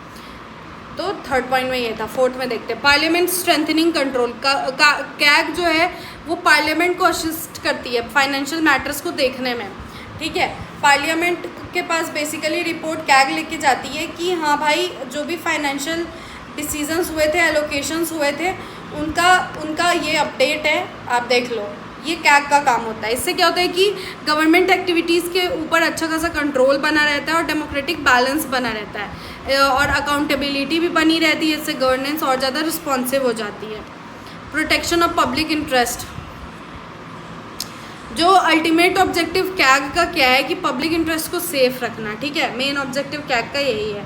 इससे क्या होता है पब्लिक रिसोर्सेज और जो वो अच्छे से यूटिलाइज़ हो रहा है या नहीं, लोगों के लिए यूटिलाइज़ हो रहा है या नहीं, कोई भी फाइनेंशियल इरेगुलरिटीज़ हो रही है उसको ख़त्म करना, और जो गवर्नमेंट का स्कीम है उसके इफ़ेक्टिवनेस को इन्हांस करना, ये सारी चीज़ें जो होती हैं वो कैग का काम होता है। कैग इंश्योर करती है। इससे क्या होता है कि सिटीज़न को डायरेक्ट बेनिफिट मिल पाता है सभी चीज़ों का, कंक्लूज़न में आप वही लिख लेना कितना इंपॉर्टेंट है, कॉन्स्टिट्यूशनल इंस्टीट्यूशन है, ये है वो है, और ये कैसे स्ट्रेंथन करता है, क्या हेल्प करता है, ये लिखते हुए आप अपना कंक्लूज़न लिख के ख़त्म कर लेना, ठीक है। क्वेश्चन नंबर 4 पे आते हैं, नीति आयोग क्या होता है और नीति आयोग का रोल पब्लिक पॉलिसी फॉर्मुलेशन में क्या है। NITI Aayog is the government of India's think tank regarding public policy. ये जो स्टेटमेंट है वो आपको उसको एक्सप्लेन करना है, डिस्कस करना है, ठीक है। नीति आयोग के बारे में बेसिकली लिखना है। ऊपर हमने थोड़ा बहुत नीति आयोग पढ़ लिया है, पब्लिक कमीशन के साथ जो हमने वो पढ़ा था, डिफरेंस वो हमें बताना था, उसमें हमने कुछ पढ़ लिया है। तो हमें उससे पता नीति आयोग कब इस्टेब्लिश हुआ था, जनवरी 1, 2015 को हुआ था। ये क्या करता है, पॉलिसी मेकिंग और एडवाइजरी इंस्टीट्यूशन है। ये इसने क्या किया था, प्लानिंग कमीशन को रिप्लेस किया था, और इसका ऑब्जेक्टिव क्या था, सेंटर और स्टेट के बीच में कोऑपरेशन और ज़्यादा अच्छा करना, ठीक है, और डेवलपमेंटल पॉलिसीज़ फॉर्मुलेट करना, और कंट्री के ओवरऑल डायरेक्शन में, ओवरऑल डेवलपमेंट में के लिए डायरेक्शन प्रोवाइड करना। ये सारा नीति आयोग का काम है। ऊपर हमने पढ़ लिया था, फिर से देख लो। नीति आयोग एक गवर्नमेंट ऑफ मतलब कि एक पॉलिसी मेकिंग और एडवाइजरी इंस्टीट्यूशन है, ठीक है। ये इस्टेब्लिश हुई थी जनवरी 1, 2015 को। इसने किसको रिप्लेस किया था, प्लानिंग कमीशन को, जो कि 1950 से चला रहा था। इसका मेन ऑब्जेक्टिव क्या होता है, सेंटर और स्टेट के बीच में का जो कॉपरेशन है उसको अच्छा करना, और जो भी डेवलपमेंटल पॉलिसीज़ हैं उसको फॉर्मुलेट करना, और कंट्री के ओवरऑल डेवलपमेंट के लिए एक डायरेक्शन प्रोवाइड करना, ठीक है। इसको नीति आयोग को गवर्नमेंट ऑफ इंडिया का थिंक टैंक भी कहा जाता है, क्योंकि ये रिसर्च, परफॉर्मेंस एनालिसिस और सजेशंस ये सारी चीज़ें प्रोवाइड करती है, कंडक्ट करती है अलग अलग पॉलिसी इशू पे, ठीक है। तो इसीलिए इसको थिंक टैंक कहा जाता है, because it gives deep analysis on everything, on most of the issues, that's why it is called as think tank, ठीक है। इसको मैंने ज़्यादा ही वो कर दिया है, मैं इसको ऐसे हाईलाइट कर दे रही हूँ।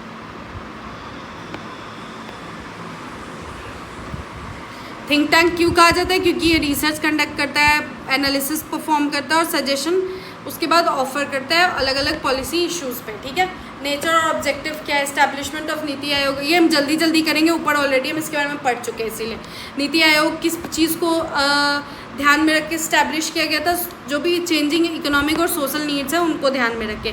इसका मेन एम क्या है, डेवलपमेंट को और ज़्यादा इफेक्टिव बनाना, और ये एक फ्लेक्सिबल इंस्टीट्यूशन है। हमने ऊपर देखा था कि पब्लिक कमीशन है वो रिजिड इंस्टीट्यूशन थी, नीति आयोग फ्लेक्सिबल इंस्टीट्यूशन है कंपेयर टू प्लानिंग कमीशन। ये स्टेट के पार्टिसिपेशन को इंक्रीज करती है और डेवलपमेंटल प्रोसेसेस में, ठीक है। Role as a think tank, NITI Aayog का क्या काम होता है कि एक्सपर्ट एडवाइस प्रोवाइड करना गवर्नमेंट को वेरियस सब्जेक्ट्स पे, ये सजेशन ऑफर करती है अपने रिसर्च और एनालिसिस के बेसिस पे, और ये जो भी नए चैलेंजेस होते हैं उसके लिए सोल्यूशन ढूंढने का काम इसका होता है, और पॉलिसी फॉर्मुलेशन में एक इंटेलेक्चुअल सपोर्ट देना, ये भी इसका काम होता है, इसीलिए इसको थिंक टैंक कहा जाता है, ठीक है। Promoting cooperative federalism, NITI Aayog obviously बात है कोऑपरेशन बिटवीन सेंटर और स्टेट की कोऑपरेशन को स्ट्रेंथन करती है, स्टेट को अपॉर्चुनिटी मिलती है पॉलिसी फॉर्मुलेशन में पार्टिसिपेट करने के लिए, और जॉइंट डेलिब्रेशन बहुत सारे इश्यूज़ पे होता है। इससे क्या होता है कि फेडरल स्ट्रक्चर और ज़्यादा स्ट्रेंथन होता है और ज़्यादा बैलेंस डेवलपमेंट हो पाता है। Long term develop, NITI Aayog जो है वो सिर्फ करंट प्रॉब्लम्स पे फोकस नहीं करती है लाइक पब्लिक कमीशन, ये फ्यूचर चैलेंजेस और अपॉर्चुनिटीज़ को देखते हुए सोल्यूशन लेके आती है। तो लॉन्ग टर्म डेवलपमेंट को देखते हुए ये स्ट्रेटजीज़ बनाती है और सस्टेनेबल और इंक्लूसिव ग्रोथ को प्रमोट करती है, इससे नेशनल डेवलपमेंट को डायरेक्शन मिलता है। एनकरेजिंग, नीति आयोग जो है वो नए टेक्नोलॉजीज़ और इनोवेशन को प्रमोट करता है। इसका कहना है कि एडमिनिस्ट्रेटिव एंड इकोनॉमिक रिफॉर्म है उसको क्या कहते हैं एंड और भी सेक्टर्स है उसमें क्या कहते हैं रिफॉर्म की ज़रूरत है इंडिया को। इससे क्या होता है कि गवर्नेंस की एफिशिएंसी इंक्रीज़ होती है और डेवलपमेंट प्रोसेस और ज़्यादा इफेक्टिव हो जाता है, ठीक है। ये मैं तेज़ी में पढ़ा रही हूँ क्योंकि ऊपर मैंने समझा दिया था, वही चीज़ यहाँ पे आपको लिखनी है। नीति आयोग का आप रोल ऊपर मैंने समझा दिया है, आप लिख लेना, सेम उसी के बेसिस पे है। क्वेश्चन नंबर हमने जो 2 देखा था उसमें नीति आयोग का रोल मैंने समझा दिया है, ठीक है। तो आप उसके बेसिस पे आप अच्छे से नीति आयोग का रोल आप लिख सकते हो। ऐसे मैं थोड़ा थोड़ा ऊपर से बताती चलती हूँ। Public suggestion, policy suggestion provide करना, ठीक है। अलग अलग सेक्टर्स में कोई भी पॉलिसीज़ चाहिए उसको रेकमेंड करना नीति आयोग का काम है, उसको फॉर्मुलेट करने में हेल्प करने में नीति आयोग का काम है, ताकि पॉलिसी और ज़्यादा प्रैक्टिकल हो सके और गवर्नमेंट इंप्रूव। कंडक्टिंग रिसर्च और एनालिसिस, नीति आयोग जो है बहुत सारे सोशल इकोनॉमिक इश्यूज़ जो होते हैं उस पर डीप एनालिसिस करती है और फिर डेटा प्रोवाइड करती है। उसके बेसिस पे पॉलिसीज़ बनाई जाती हैं, डिसीजंस लिए जाते हैं, इससे और ज़्यादा इफेक्टिवनेस बढ़ जाती है डिसीजन और पॉलिसी की। फिर डेवलपमेंट, जो भी डेवलपमेंट प्रोग्राम है उनको रिव्यू करना, जो भी गवर्नमेंट स्कीम्स या प्रोग्राम आ रहे हैं उनको इवेल्युएट करना, फिर रिव्यू करना, उन पर कोई भी अचीवमेंट है उसको देखना, कोई भी शॉर्टकमिंग्स है उन सबको देखना और इम्प्रूवमेंट उसी के बेसिस पे सजेस्ट करना। इससे स्कीम की जो इफेक्टिवनेस है वो इंक्रीज़ हो जाती है और बेटर यूटिलाइजेशन हो पाता है पब्लिक रिसोर्सेज का। प्रोवाइडिंग स्टेट को सपोर्ट, नीति आयोग जो है वो स्टेट को असिस्ट करता है डेवलपमेंट रिलेटेड पॉलिसीज़ पे, स्कीम्स पे। इससे क्या होता है कि डिफरेंट अलग अलग स्टेट का जो अपना अपना एक्सपीरियंस है वो एक्सचेंज हो पाता है। अब देखो एक ही जगह सारे स्टेट है ना, और ये इवन उनके बीच में कंपटीशन भी एनकरेज करता है। तो अब सारे स्टेट है, कोई वहाँ पे कोई डेवलप्ड होगा स्टेट, कोई मतलब ज़्यादा डेवलप्ड होगा, कोई कम डेवलप्ड होगा, कोई अंडर डेवलप्ड होगा। तो इस तरीके से क्या कहते हैं, तो सबको जो डेवलप्ड होगा वो अंडर डेवलप्ड को सजेशन दे सकता है, बता सकता है कि हाँ भाई तुम ऐसे डेवलप हो सकते हो। तो ये सब में नीति आयोग हेल्प करता है। और क्या कहते हैं, सक्सेसफुल जो दूसरे स्टेट का जो सक्सेसफुल मॉडल्स है उसको अच्छे से एनालाइज करना, समझना और स्टेट में अप्लाई हो सकता है नहीं ये देखना। इससे क्या होता है कि रीजनल डेवलपमेंट बूस्ट होता है और स्टेट की कैपेसिटी भी इंक्रीज होती है। Setting national development, NITI Aayog जो है वो लॉन्ग टर्म कंट्री के डेवलपमेंट के लिए जो लॉन्ग टर्म गोल्स हैं उसको फॉर्मुलेट करता है, उसमें असिस्ट करता है उसके फॉर्मुलेशन में। और इसका जो ये क्या कहते हैं, अलग अलग सेक्टर के लिए स्ट्रैटेजीज़ बताता है, लिमिटेड नहीं है एक सेक्टर पे, अलग अलग सेक्टर्स के लिए स्ट्रैटेजीज़ बताता है। और डेवलपमेंट को और ज़्यादा इंक्लूसिव बनाना और नेशनल प्रायोरिटीज़ को और ज़्यादा क्लियर करना, ये सब इसका काम होता है। ठीक है, अब सिग्निफिकेंस देखेंगे नीति आयोग का as a government of India think tank, इनका इंपॉर्टेंस समझते हैं। Expertise based decision making, NITI Aayog जो है वो क्या कहते हैं, एक्सपर्ट, एकेडमिशियन, पॉलिसी एनालिस्ट इन सब के साथ काम करता है। ठीक है, तो इतने अच्छे अच्छे एक्सपर्ट्स के साथ अगर आप काम करेंगे तो डिसीजन और ज़्यादा एविडेंस बेस्ड हो जाएगा, रैशनल हो जाएगा और क्वालिटी भी बढ़ जाएगी पॉलिसी की। तो गवर्नमेंट को एक बेटर गाइडेंस मिलता है और डेवलपमेंट प्रोसेस और ज़्यादा स्ट्रेंथन हो जाता है। Promoting innovation, NITI Aayog encourage करता है फ्रेश थिंकिंग और इनोवेटिव सॉल्यूशंस को। ठीक है, और इसका ये एम्फेसाइज करता है कि मॉडर्न टेक्नोलॉजी का अच्छे से इस्तेमाल होना चाहिए, मॉडर्न टेक्नोलॉजी का हमें यूज़ करना चाहिए और क्या कहते हैं और बहुत सारे सेक्टर्स में नए रिफॉर्म्स लाने की ज़रूरत है। ये सारी चीज़ों को एम्फेसाइज करते हैं नीति आयोग। इससे एडमिनिस्ट्रेटिव एफिशिएंसी जो है वो इंक्रीज़ हो जाती है और उसको नया डायरेक्शन भी मिलता है। Encouragement of competitive federalism, NITI Aayog जो है वो स्टेट के परफॉर्मेंस को इवेल्युएट करता है, ये आप याद रखना। ठीक है, इवेल्युएशन भी करता है स्टेट के परफॉर्मेंस को। स्टेट जो है वो अच्छा परफॉर्म करती है उसको इंसेंटिव्स भी मिलते हैं। तो इससे क्या होता है कि एक हेल्दी कंपटीशन का माहौल बना रहता है और स्टेट जो है वो अपने डेवलपमेंट के लिए ज़्यादा एफर्ट्स लगाती है और नेशनल प्रोग्रेस को मोमेंटम और तेज़ी से मोमेंटम मिलता है। तेज मतलब नेशनल प्रोग्रेस तेज़ी में हो जाता है, को तेज़ी मिल जाता है, यार क्या बोल रहे हैं, नेशनल प्रोग्रेस बेसिकली स्पीड पकड़ लेता है। ठीक है, या promotion of good governance, NITI Aayog जो है वो ट्रांसपेरेंसी, अकाउंटेबिलिटी और एफिशिएंसी तीनों को एम्फेसाइज करता है।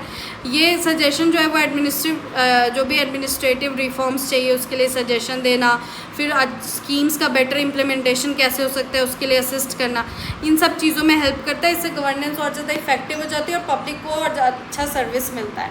Sustainable development goals, NITI Aayog जो है वो सस्टेनेबल डेवलपमेंट गोल्स को अचीव करने की तरफ काम कर रही है। इसका मेन फोकस होता है सोशल एंड इन्वायरमेंटल बैलेंस बना के रखना इकोनॉमिक ग्रोथ के साइड। मतलब बेसिकली इकोनॉमिक ग्रोथ के कारण ऐसा ना हो कि हमारा इन्वायरमेंट और सोशल बैलेंस जो है वो ख़राब हो जाए। तो इन सबको ये बना रहे, इसका लिए भी नीति आयोग इस एरिया में भी ध्यान देती है और इसको ध्यान में रखते हुए लॉन्ग टर्म डेवलपमेंटल स्ट्रैटेजीज़ बनाती है और फ्यूचर नीड्स को ध्यान में रखते हुए। इससे क्या होता है कि एक बैलेंस डेवलपमेंट होता है। ठीक है, कंक्लूजन में आप नीति आयोग कैसे एक वाइटल थिंक टैंक है गवर्नमेंट ऑफ इंडिया के लिए, क्या क्या रोल प्ले करता है, क्यों इंपॉर्टेंट है, लिखते हुए आप कंक्लूजन लिख लेना। ठीक है, यहीं पे आपका क्वेश्चन नंबर 4 खत्म होता है। क्वेश्चन नंबर 5 देखते हैं। Evaluate the success of national human right commission, NHRC के बारे में बेसिकली में बात करना है। ठीक है, और उसके रोल के बारे में बात करना है। किसके बारे में? NHRC के बारे में बात करना है, नेशनल ह्यूमन राइट कमीशन के बारे में बात करना है। नेशनल ह्यूमन राइट कमीशन कब इस्टेब्लिश हुआ था इंडिया में? 1993 में under the protection of human right act के अंदर में इस्टेब्लिश किया गया था इसको। इसका प्राइमरी ऑब्जेक्टिव क्या है? ह्यूमन राइट्स, जो भी सिटीज़न का राइट्स है उसको प्रोटेक्ट करना, और जो उनके जो भी वायलेशन हो रहा है उसके जो भी वायलेशन हो रहा है, जो भी केसेस आ रहे हैं उसको इन्वेस्टिगेट करना। ये एक इंडिपेंडेंट बॉडी है and recommending government regarding protection. और ये क्या कहते हैं, मतलब बेसिकली ये गवर्नमेंट को भी रिकमेंडेशन प्रोवाइड करती है ह्यूमन राइट्स की प्रोटेक्शन के लिए, और क्या बेटर हो सकता है ना, क्या इम्प्रूव किया जा सकता है। इन सब चीज़ों में भी ये वर्क करती है। इसका मैं आपको डेफिनेशन यहाँ लिख दे रही हूँ।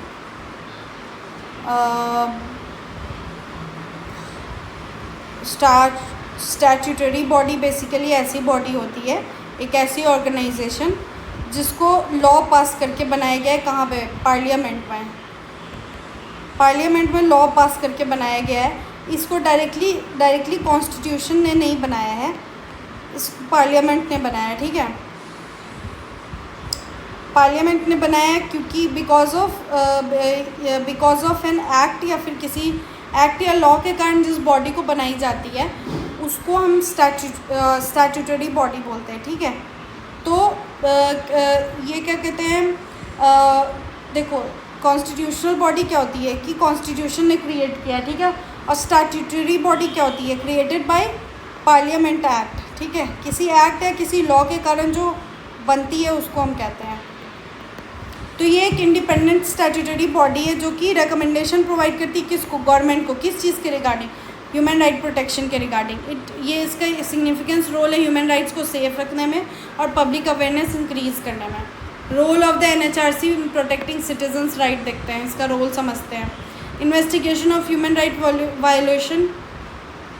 NHRC जो है वो कोई भी जो ह्यूमन राइट्स के वायोलेशन के अगेंस्ट जो भी कंप्लेंट्स आते हैं उसको इन्वेस्टिगेट करती है, ठीक है। और ये जो पॉलिसी एट्रॉसिटीज़ होती है या फिर कोई कस्टोडियल डेथ हुई या फिर डिस्क्रिमिनेशन हुआ, इन सब के रिगार्डिंग जो इश्यूज़ हैं उसको एड्रेस करती है, ठीक है। और ये जो है वो विक्टिम्स के लिए जस्टिस सिक्योर करना और एक्शन रिकमेंड करना, जो भी परपेट्रेटर है उसके लिए ये सब रेकमेंड करना, ये भी ये करती है। इससे प्रोटेक्टिंग सिटीजन्स राइट। अब ऑब्वियस ही बात है कि जस्टिस दिलाना विक्टिम को,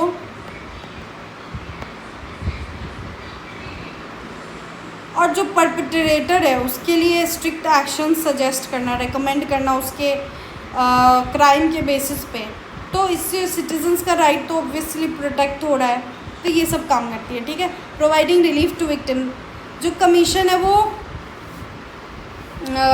कंपनसेशन रिकमेंड करना या फिर विक्टिम को और भी किसी तरीके से असिस्टेंस प्रोवाइड करना, ये सब काम करती है। इससे क्या होता है कि जस्टिस का एक होता है ना भावना इंडिविजुअल्स में बना रहता है, स्पिरिट बना रहता है, और ह्यूमन राइट प्रोटेक्शन के लिए भी एक होता है ना कि एक विश्वास बना रहता है इंसान के अंदर, और एडमिनिस्ट्रेटिव अकाउंटेबिलिटी भी इंक्रीज़ होता है, इससे पब्लिक कॉन्फिडेंस भी इंक्रीज़ होता है। एडवाइजिंग द गवर्नमेंट, NRC जो है वो सजेशन गवर्नमेंट को सजेस्ट करती है, बेसिकली सजेशन देती है गवर्नमेंट को किसके रिगार्डिंग? ह्यूमन राइट सिचुएशन को इम्प्रूव करने के रिगार्डिंग। अलग अलग लॉ को रिव्यू करके, पॉलिसीज़ को रिव्यू करके जो भी रिफॉर्म्स चाहिए उसके लिए रिकमेंडेशन सबमिट करना। इससे क्या होता है कि ह्यूमन राइट प्रोटेक्शन फ्रेमवर्क और ज़्यादा स्ट्रेंथन होता है, और एडमिनिस्ट्रेशन जो है वो इन सारी इशूज़ के टुवर्ड और ज़्यादा सेंसिटिव हो जाता है, ठीक है। सेंसिटिविटी बढ़ती है, सेंसिबल हो जाता है, ठीक है। स्प्रेडिंग पब्लिक अवेयरनेस, जो कमीशन है वो प्रोग्राम्स ऑर्गेनाइज करता है ह्यूमन राइट अवेयरनेस इंक्रीज़ करने के लिए। फिर एजुकेशनल, इंस्टीट्यूशनल, सोशल ऑर्गेनाइजेशन इन सब के साथ कोलैबोरेट करता है ताकि लोगों को उनके राइट्स पता हो। इससे जो राइट्स के रिगार्डिंग जो समझ है वो लोगों की बढ़ती है और अवेयरनेस भी इंक्रीज़ होता है सोसाइटी के अंदर। Protection of vulnerable group, NHRC जो है वो एक उनका वो स्पेशल अटेंशन देते हैं वल्नरेबल ग्रुप्स को, जो भी वल्नरेबल सेक्शन है सोसाइटी की उसको। उन वल्नरेबल सेक्शंस में क्या क्या आती है? विमेंस राइट हो गया, चिल्ड्रन हो गया, SC हो गया, ST हो गए, और जो other vulnerable section of society, ये सब आते हैं, ठीक है। इनको स्पेशल अटेंशन देना, इनके लिए इनके जस्टिस, ये जो भी इनजस्टिस फेस कर रहे हैं उसको मॉनिटर करना और उनके उस बेसिस पे रेकमेंड करना, उनके प्रोटेक्शन के लिए रिकमेंडेशन देना, ताकि इक्वालिटी और जस्टिस सोसाइटी में प्रमोट हो सके, बनी रहे और सोशल सिक्योरिटी भी बनी रहे, ठीक है। की अचीवमेंट क्या क्या अचीवमेंट्स देखेंगे एनएचआरसी की क्या है। ह्यूमन राइट इश्यूज़ को प्रायोरिटाइज करना है। एनएचआरसी जो है वो कोई भी ह्यूमन राइट वायलेशन के अगेंस्ट केस होता है उसको रेज करना, या फिर नेशनल इशू जो है उसको एक इम्पॉर्टेंट मैटर बना के रखना, इन सब के लिए काम करता है। बहुत सारे जो केसेस होते हैं वो public discourse, subject of public discourse बन गया, जिससे एडमिनिस्ट्रेटिव अकाउंटेबिलिटी इंक्रीज़ होती है और अवेयरनेस राइट्स के रिगार्डिंग इंक्रीज़ होता है। इससे ह्यूमन राइट प्रोटेक्शन एफर्ट भी बूस्ट होता है। मॉनिटरिंग कस्टोडियल डेथ केस, जो कमीशन, ये कमीशन जो है वो रेगुलरली मॉनिटर करती है केसेस को जिसमें कस्टोडियल डेथ या फिर पुलिस अट्रॉसिटीज़ इन्वॉल्व होती है, ठीक है। कस्टोडियल डेथ मीन्स कि किसी को मैंने कस्टडी में लिया और जेल के अंदर वो इंसान मर गया, ठीक है, डेथ हो गई उसकी, तो वो कस्टोडियल डेथ हुआ। अब पुलिस अट्रॉसिटीज़, इन सब पर ध्यान रखना ही इसका काम होता है। ये क्या कहते हैं, it seeks reports from the concerned authorities and recommend, ये अथॉरिटीज़ से रिपोर्ट सबमिट करता है, उसके बाद उसके हिसाब से क्या एक्शन लेना चाहिए, क्या कहते हैं, अपने इन्वेस्टिगेशन के हिसाब से क्या एक्शन लेना चाहिए, इस रेकमेंड करता है। इससे क्या होता है कि ऐसे इंसिडेंट्स जो पुलिस अट्रॉसिटीज़ और कस्टोडियल डेथ होती है, ऐसे इंसिडेंट्स में कमी आ सके और एडमिनिस्ट्रेशन और ज़्यादा विजिलेंट हो जाए। Development of a human right culture, NHRC जो है वो has fostered respect for and sensitivity, जो भी ह्यूमन राइट्स हैं उसकी रिस्पेक्ट रहे और उसके टुवर्ड सेंसिटिविटी रहे, इसको फॉस्टर करता है और बहुत सारी ट्रेनिंग्स और अवेयरनेस प्रोग्राम कंडक्ट करता है, ताकि जो भी राइट्स हैं उसके इम्पोर्टेंस सोसाइटी में बताई जा सके, कन्वे की जा सके। इससे डेमोक्रेटिक वैल्यूज़ भी स्ट्रेंथन होती है और सिविक कॉन्शियसनेस भी इम्प्रूव होता है। कंट्रीब्यूशन टू पॉलिसी रिफॉर्म्स जो अभी इम्प्लीमेंट होते हैं अलग अलग सेक्टर में, वो कमीशन के रिकमेंडेशन के बेसिस पे होते हैं। तो गवर्नमेंट जो है वो, इससे क्या होता है कि गवर्नमेंट जो है human right related mechanism strengthen होता है और एडमिनिस्ट्रेटिव प्रोसीजर में उस हिसाब से बहुत सारे चेंजेस हुए हैं। इससे क्या हुआ कि राइट जो प्रोटेक्शन, राइट का जो मतलब प्रोटेक्शन ऑफ राइट है वो इम्प्रूव हुआ और पॉजिटिव इम्पैक्ट बना है पॉलिसी लेवल पे। प्रमोशन ऑफ इंटरनेशनल स्टैंडर्ड, जो एनएचआरसी है वो इंटरनेशनल प्रिंसिपल और स्टैंडर्ड्स जो भी है ह्यूमन राइट्स के रिगार्डिंग उसको प्रमोट करती है, ठीक है। And it contributes to reinforcing India's commitment and has collaborated with various international bodies. India का commitment toward human right protection, इसमें क्या कहते हैं, इसको रीइंफोर्स करने में इसका बहुत अच्छा कंट्रीब्यूशन है और बहुत सारी अलग अलग इंटरनेशनल बॉडीज़ के साथ भी एनएचआरसी ने कोलैबोरेट किया है। इससे क्या है कि ह्यूमन राइट प्रोटेक्शन की क्वालिटी इंप्रूव होती है और इंडिया का ग्लोबल इमेज भी इम्प्रूव होता है, ठीक है। लिमिटेशन और क्रिटिकल इवैल्यूएशन देखेंगे एनएचआरसी का। Recommendation are not binding, NHRC जो है वो रिकमेंडेशन क्या कहते हैं, एनएचआरसी सिर्फ रिकमेंडेशन बना सकता है, क्या कहते हैं, किसी भी मतलब उसके पास ये पावर नहीं है कि कोई भी एक्शन ले सके या कुछ भी ले सके। वो मैंडेटरी पावर जो होता है ना वो इसके पास नहीं है, ये सिर्फ रिकमेंडेशन दे सकता है, बस रिकमेंड कर सकता है कि हाँ ये चीज़ ऐसी कर सकते हैं या होना चाहिए या किया जा सके, जस्ट बस रिकमेंडेशन दे सकता है। एक्शन में नहीं आना वो इसके हाथ में नहीं होता है, वो पावर इसके पास नहीं होता है। तो और गवर्नमेंट चाहे तो गवर्नमेंट बाउंडेड नहीं है कि उसको एक्सेप्ट करना ही पड़ेगा जो भी एनएचआरसी रिकमेंड कर रही है। तो फिर क्या होता है कि सजेशन जो है जो भी मिलता है, क्या होता है कि कई बारी एनएचआरसी जो भी सजेशन देती है वो अच्छे से इम्प्लीमेंट नहीं हो पाता है। इससे कमीशन की जो इफ़ेक्टिवनेस है वो भी इससे कमीशन का इफ़ेक्टिवनेस भी लिमिटेड हो जाता है और इससे ऑपरेशनल एफिशिएंसी भी इम्पैक्ट होता है, ठीक है। अब इन्वेस्टिगेशन के रिगार्डिंग में कुछ लिमिटेशंस है। बहुत सारे इंस्टेंस में जो कमीशन है वो दूसरे एजेंसीज़ की जो रिपोर्ट्स है उस पर ही रिलाई करती है। इसका एक मतलब एक होता है ना इंडिपेंडेंट इन्वेस्टिगेशन कंडक्ट करने का जो एक मैकेनिज़्म पूरा और टोटल होता है वो इसके पास नहीं है, इतना अच्छा नहीं है, इतना इफेक्टिव नहीं है। इससे क्या होता है कि इन्वेस्टिगेशन, अभी एक बात बताओ कि कुछ हुआ, ठीक है, कोई इंस्टेंस हुआ, कोई भी मान लो कोई क्राइम हो गया या फिर मान लो कोई कस्टोडियल डेथ हो गई। अब कस्टोडियल डेथ में अगर इसको कोई कुछ रिपोर्ट्स जो है वो दूसरी एजेंसी से कलेक्ट करना पड़ रहा है, तो एक होता है ना कि एक मतलब इससे जो इन्वेस्टिगेशन प्रोसेस वो ऑब्वियस ही बात है अफेक्ट होगा। वो एजेंसी चाहे तो वो उसको कुछ भी उस रिपोर्ट में इधर उधर कर सकती है, और कमीशन के पास कुछ नहीं है कि वो भाई वो सही है या नहीं है या क्या है वो चेक कर सके। तो इससे क्या होता है ना कि इन्वेस्टिगेटिव प्रोसेस जो होता है उसकी मतलब वो अफेक्ट होता है और बहुत सारे केसेस भी डिले हो जाते हैं। अभी एक अकेला इंस्टीट्यूशन काम करेगा तो वो अपने हिसाब से पूरा काम करेगा, लेकिन उसमें 2-3 इंस्टीट्यूशन से उसको हेल्प लेनी पड़ेगी, एजेंसीज से हेल्प लेनी पड़ेगी, तो ऑब्वियस सी बात है काम डिले होगा, तो काम भी डिले हो जाता है और जस्टिस इसलिए स्लो हो जाता है। Pressure of rising case load, NHRC जो है वो बहुत सारा कंप्लेंट रिसीव करता है, बहुत सारा, और लिमिटेड रिसोर्सेज के कारण उन सारे केसेस को क्या कहते हैं, उन सारे केसेस को बहुत स्पीड के साथ रिजॉल्व करना बहुत ही मतलब डिफ़िकल्ट हो जाता है। इससे क्या होता है कि बैकलॉग हो जाता है बहुत सारा, और बहुत सारे टाइम तो जो विक्टिम्स होते हैं उनको समय पे जस्टिस मिलता भी नहीं है, रिलीफ भी नहीं मिल पाता है, तो इसीलिए कमीशन को एक्सेसिव प्रेशर भी फेस करना पड़ता है। Limited authority in case involving arm forces, जो कमीशन का जो रोल है वो क्या कहते हैं आर्म फोर्सेस मैटर में बहुत रिस्ट्रिक्टेड है, ठीक है। इट कैन नॉट कंडक्ट, ये डायरेक्ट इन्वेस्टिगेशन कंडक्ट नहीं कर सकती है उन लोगों पे, ठीक है। और इसको जो भी रिपोर्ट्स मिलता है, जो भी अंदर से जो भी एजेंसी होती है वो रिपोर्ट बना के देती है, या खुद आर्म फोर्स ने जो रिपोर्ट तैयार करके दी उसी पे इसको रिलाई करना पड़ता है। इससे क्या होता है कि ये क्या कहते हैं, this makes effective intervention difficult, और बहुत सारे केसेस में बहुत क्रिटिसिज्म का एक होता है ना मेजर ग्राउंड है। लैक ऑफ अवेयरनेस, बहुत सारे कंट्री में लोगों को NHRC के बारे में पूरा नॉलेज ही नहीं है और इसके फंक्शन के बारे में कोई नॉलेज ही नहीं है, तो बहुत सारे विक्टिम जो है वो कमीशन को अप्रोच करने में फ़ेल हो जाते हैं, अपने राइट्स को असर्ट करने में फ़ेल हो जाते हैं। तो और ये इश्यूज़ मेनली रूरल एरियाज़ में होता है, ठीक है। इससे क्या होता है कि जो कमीशन का जो रीच है वो भी लिमिटेड हो जाता है, और फुल इसका जो मेन ऑब्जेक्टिव है वो अच्छे से अचीव नहीं हो पाता है। प्रोटेक्टिंग ह्यूमन राइट जो इसका मेन ऑब्जेक्टिव है वो अच्छे से अचीव नहीं हो पाता है, उसमें डिफ़िकल्टी आती है। कंक्लूज़न में आप लिख लेना क्यों इम्पोर्टेंट है, क्या कंट्रीब्यूशन है इसका, ठीक है, क्या लिमिटेशन है, ये सब लिखते हुए आप अपना कंक्लूज़न तैयार कर लेना। अब हम देखेंगे क्वेश्चन नंबर 6। उससे पहले मैं आपसे गिव अवे का क्वेश्चन नंबर 2 पूछ लेती हूँ।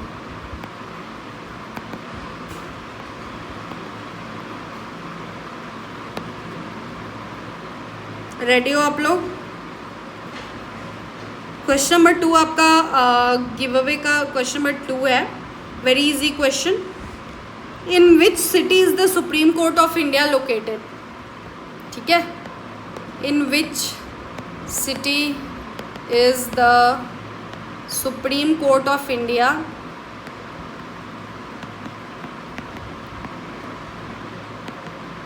Is located.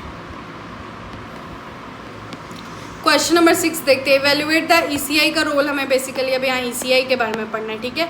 अभी हमने ऊपर नीति आयोग पढ़ा, फिर हमने ह्यूमन राइट कमीशन के बारे में पढ़ा, फिर नीति आयोग पढ़ा, अब हम ECI के बारे में पढ़ेंगे, ठीक है। उसके बाद हमने ऊपर CAG के बारे में पढ़ा, ठीक है। तो अब हम पढ़ेंगे ECI, election commission of India के बारे में। इंट्रोडक्शन से शुरू करते हैं। ये एक इंडिपेंडेंट कॉन्स्टिट्यूशनल बॉडी है CAG की तरह, CAG भी इंडिपेंडेंट कॉन्स्टिट्यूशनल बॉडी है। Article established under article 324 of the constitution के अंडर इस्टेब्लिश हुआ है। इसका प्राइमरी फंक्शन है क्या है, free fair and transparent election एक कंट्री में कंडक्ट करना, ठीक है। इन अ डेमोक्रेसी इलेक्शन जो है वो people's forms the basis of the people's sovereignty, इसीलिए role of election commission crucial हो जाता है, ठीक है। This institution upholds democratic values while maintaining the credibility of the electoral process. Basically democratic values को मेंटेन करना और इलेक्टोरल प्रोसेस की क्रेडिबिलिटी को मेंटेन करना, डेमोक्रेटिक वैल्यूज़ को ध्यान में रखते हुए इस इंस्टीट्यूशन का काम होता है बेसिकली, ठीक है।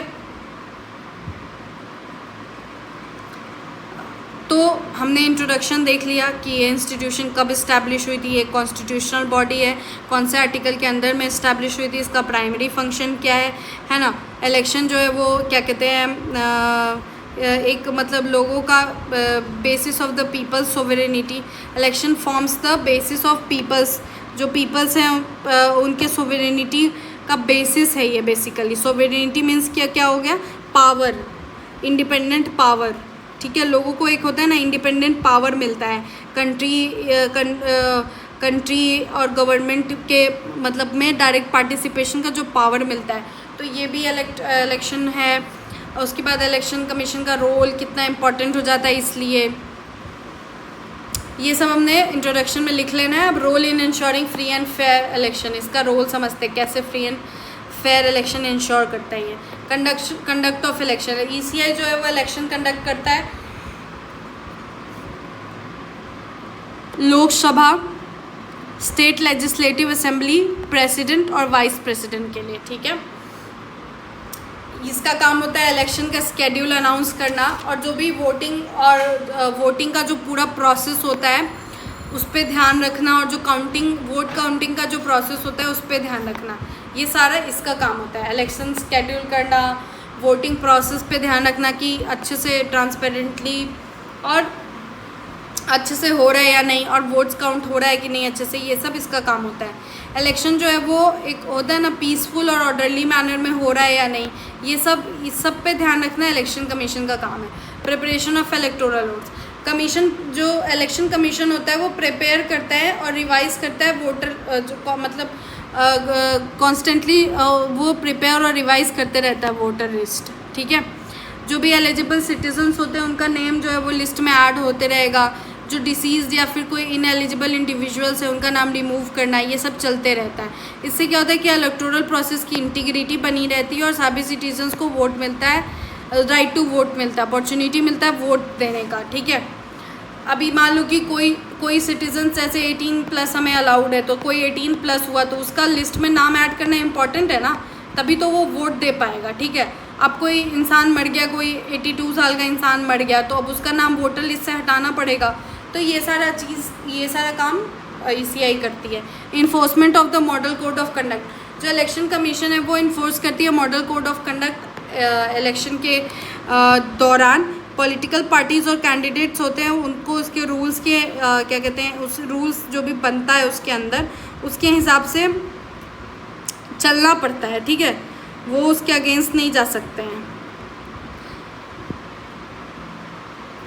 इससे क्या होता है कि इलेक्टोरल प्रोसेस में फेयरनेस इंश्योर होता है और कोई भी पावर का मिसयूज़ ना करे, और इससे क्या कहते हैं सभी पार्टीज़ को सभी पार्टीज़ को provides a level playing field for all parties, ठीक है। मतलब कि इलेक्शन कमीशन बेसिकली मतलब set of rules and guidelines elections के टाइम में प्रोवाइड करती है किसको, पॉलिटिकल पार्टीज़ और कैंडिडेट्स को, और वो भी जो भी सेट ऑफ रूल्स और गाइडलाइंस होते हैं उसको मानना, उसको फॉलो करना कैंडिडेट्स के लिए और पॉलिटिकल पार्टीज़ के लिए बहुत इंपॉर्टेंट है। इससे इलेक्टोरल प्रोसेस में फेयरनेस बनी रहती है और मिसयूज़ ऑफ पावर जो होता है वो भी कम होता है। तो कंट्रोल ओवर इलेक्टोरल इरेगुलरिटीज़, जो ईसीआई है वो जो भी यूज़ ऑफ मनी पावर, कोई मनी पावर या मसल पावर या फिर अदर इलेक्टोरल इरेगुलरिटीज़ जो भी हो रही हैं इन सबको मॉनिटर करने का काम करता है, ठीक है। और इन सारे इलेक्टोरल ऑफेंसेस के अगेंस्ट एक्शन लेना ये भी इसका काम है, और इलीगल एक्टिविटीज़ को ख़त्म करना ये भी इसका काम है। इससे इलेक्शन और ज़्यादा ट्रांसपेरेंट हो जाता है और डेमोक्रेटिक वैल्यूज़ सेफ रहती हैं। Use of electronic voting machine EVMs, election commission जो है वो मॉडर्न टेक्नोलॉजीज़ अडॉप्ट कर लिया है, ईवीएम्स और वीवीपैट्स किसके लिए, इलेक्शन कंडक्ट करने के लिए, ठीक है। इससे वोटिंग प्रोसेस और ज़्यादा फास्टर हो गई है और ज़्यादा इफेक्टिव हो गई है, और वोट काउंटिंग प्रोसेस में ट्रांसपेरेंसी भी बढ़ गई है, ह्यूमन एरर जो है वो कम हो गया है और इलेक्शन की क्रेडिबिलिटी इंक्रीज़ हो गई है। Contribution to strengthening the democratic process, second part देखते हैं, इस पर फर्स्ट पॉइंट समझेंगे। Universal ensuring universal suffrage, election commission जो है वो सभी एलिजिबल सिटीज़न को अपॉर्चुनिटी प्रोवाइड करता है अपना जो उनका जो राइट टू वोट है उसको एक्सरसाइज करने का, उसको प्रैक्टिस करने का, उसको यूज़ करने का, ठीक है। कोई डिस्क्रिमिनेशन नहीं होता है caste, religion, gender, economic status के बेसिस पे। इससे डेमोक्रेटिक इक्वालिटी इस्टेब्लिश होती है और सिटीज़न का पॉलिटिकल पार्टिसिपेशन भी इंक्रीज़ होता है, डेमोक्रेसी और ज़्यादा इंक्लूसिव हो जाता है। प्रोमोटिंग पॉलिटिकल कॉम्पिटिशन, कमीशन जो है वो इक्वल अपॉर्चुनिटीज़ प्रोवाइड करती है सभी पॉलिटिकल पार्टीज़ को, ताकि इलेक्टोरल प्रोसेस में फेयरनेस बनी रहे और इससे हेल्दी पॉलिटिकल कंपटीशन भी बना रहता है। इससे क्या होता है कि डाइवर्स आइडियोलॉजीज़ जो है वो पब्लिक तक पहुंच पाती है और क्वालिटी ऑफ डेमोक्रेसी बनी रहती है। वोटर अवेयरनेस कैंपेन, जो इलेक्शन कमीशन है वो बहुत सारे कैंपेन्स कंडक्ट करती है और वोटर के अवेयरनेस को रेज़ करने के लिए, बढ़ाने के लिए लोगों को क्या कहते हैं वोटिंग का इम्पोर्टेंस समझाना, फिर यूथ को इलेक्टोरल प्रोसेस में यूथ भी इन्वॉल्व हो उसके लिए एफर्ट्स लगाना, ये सब क्या कहते हैं ECI करती है। इससे क्या होता है कि वोटर टर्नआउट बढ़ता है और स्ट्रेंथ डेमोक्रेटिक पार्टिसिपेशन और ज़्यादा स्ट्रेंथन होता है। Instilling confidence in the electoral process, जो भी इम्पार्शियलिटी होती है जो भी द इम्पार्शियलिटी मतलब बेसिकली इलेक्शन कमीशन जो इम्पार्शियलिटी मेंटेन करके रखता है, इससे इलेक्टोरल प्रोसेस पे पब्लिक का विश्वास बना रहता है, ठीक है। सिटीज़न जो है वो इलेक्शन रिजल्ट को एक्सेप्ट करते हैं और जो डेमोक्रेटिक इंस्टीट्यूशन है उसकी मतलब जो उसकी लेजिटिमेसी होती है वो स्ट्रेंथन होती है, पॉलिटिकल स्टेबिलिटी बनी रहती है और जो डेमोक्रेसी का रूट्स है वो और ज़्यादा गहरा हो जाता है, ठीक है।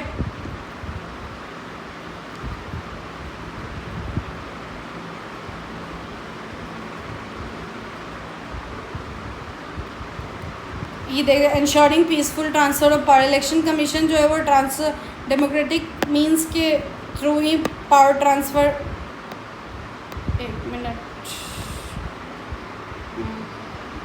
Facilitate the transfer of power through democratic mean. कोई अगर नई गवर्नमेंट बनेगी वो इलेक्शन के रिजल्ट के बेसिस पे बनेगी, इससे पॉलिटिकल कॉन्फ्लिक्ट रिड्यूस होता है, कॉन्स्टिट्यूशन के लिए रिस्पेक्ट इन्हांस होता है और स्टेबिलिटी बनी रहती है डेमोक्रेटिक सिस्टम में।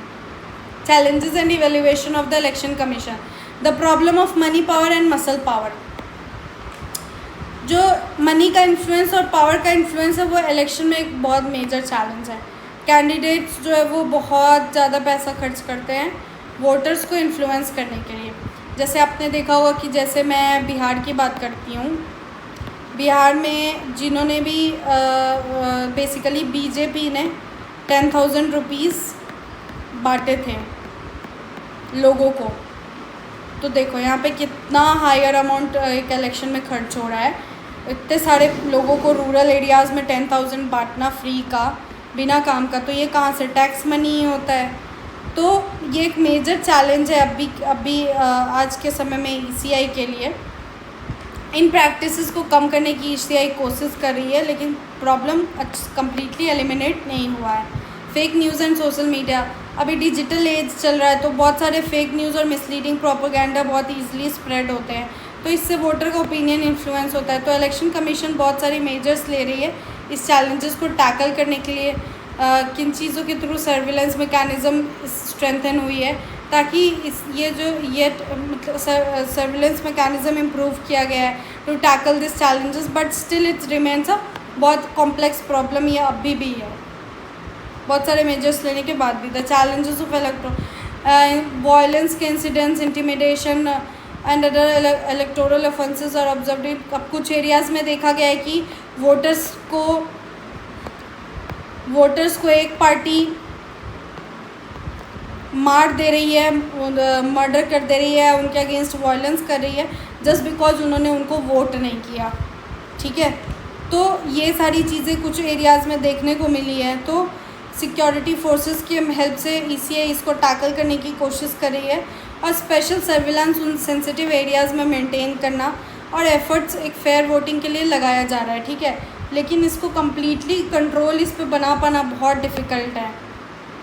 Growing electoral complexities, conducting election एक इतनी बड़ी कंट्री में, इंडिया जैसी कंट्री में बहुत ही ख़तरनाक टास्क है, बहुत ही थकाऊ काम है और इसको बहुत सारे वोटर्स को मैनेज करना, थाउजेंड्स ऑफ कैंडिडेट्स को मैनेज करना, ये सारी इसके अंदर में आता है। फिर जोग्राफिकल डाइवर्सिटी भी एक चैलेंज है। तो कमीशन इसको एफिशिएंटली टैकल करने की कोशिश करती है और एडमिनिस्ट्रेटिव कैपेबिलिटीज़ को अच्छे से इस्तेमाल करके इन सारी चीज़ों को अच्छे से एड्रेस करने का ट्राई करती है, ठीक है, ताकि free and fair election maintain रहे। गार्जियन ऑफ डेमोक्रेसी, इन चैलेंजेस के बावजूद ईसीआई जो है उसको रिमार्केबल सक्सेस मिला है free and fair election conduct करने में। इसकी इम्पार्शियलिटी और इंडिपेंडेंस जो भी है ये एक स्ट्रॉन्ग डेमोक्रेसी का फाउंडेशन है और ये वोटिंग सिटीज़न के वोटिंग राइट्स को प्रोटेक्ट करके रखता है और डेमोक्रेटिक इंस्टीट्यूशन का ट्रस्ट बना के रखता है। इससे क्या होता है, इसीलिए इसको it is considered the guardian of democracy. ECI, election commission of India.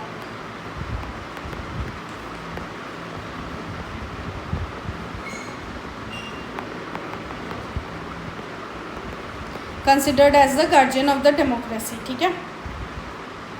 Conclusion में आप लिख लेना क्या इसका रोल है एंड ऑल, क्या करती है, क्या चैलेंजेस फेस करते करते आप इसका कंक्लूजन कंप्लीट कर लेना, ठीक है। यहीं पे हमारा क्वेश्चन नंबर 6 खत्म।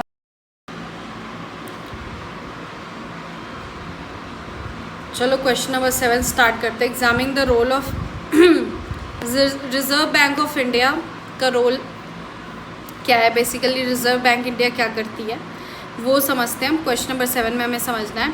देखो क्वेश्चन नंबर 1 जो था उसमें हमने पहले समझा कि पब्लिक इंस्टीट्यूशन क्या होता है, ठीक है। उसके बाद से आपने एक पैटर्न नोटिस किया होगा कि जो भी अलग अलग पब्लिक इंस्टीट्यूशंस एग्जिस्ट कर रही हैं उनके बारे में हम समझ रहे हैं, ठीक है। तो अभी ऑब्वियस सी बात है, अभी ये पब्लिक इंस्टीट्यूशंस इन इंडिया हम समझ रहे हैं, तो जो भी इंस्टीट्यूशंस है उसके बारे में ही समझेंगे। तो देखो आपको ना सभी इंस्टीट्यूशंस के कुछ बेसिक रोल पता होते हैं, ठीक है।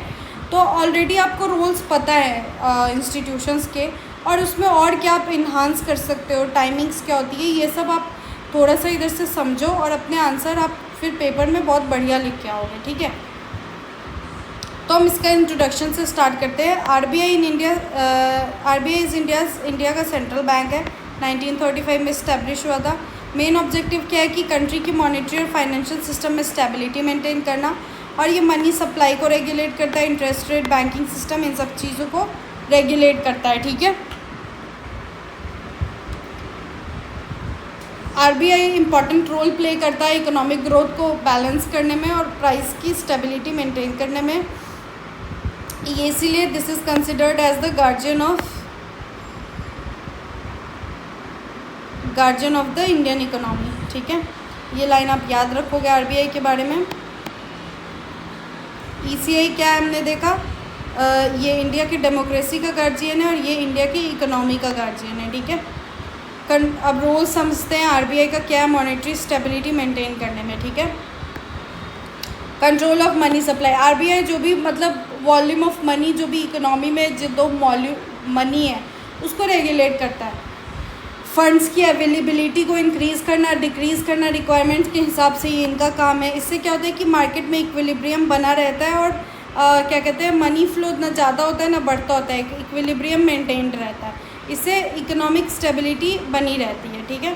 कंट्रोल ऑफ इन्फ्लेशन, अब primary objective of the RBI is to maintain price stability maintain करना एक मेन ऑब्जेक्टिव है आरबीआई का, और ये नेसेसरी मेजर्स लेते रहती है राइजिंग प्राइस को कंट्रोल करने के लिए और इंटरेस्ट रेट और अदर टूल्स को यूटिलाइज़ करके। इससे क्या होता है कि इन्फ्लेशन जो है वो कंट्रोल में रहता है और पब्लिक परचेजिंग पावर जो है वो भी प्रिजर्व्ड रहती है। Determination of interest rate, RBI जो है वो इंटरेस्ट रेट को इन्फ्लुएंस करती है अलग अलग मॉनेटरी पॉलिसीज़ के through.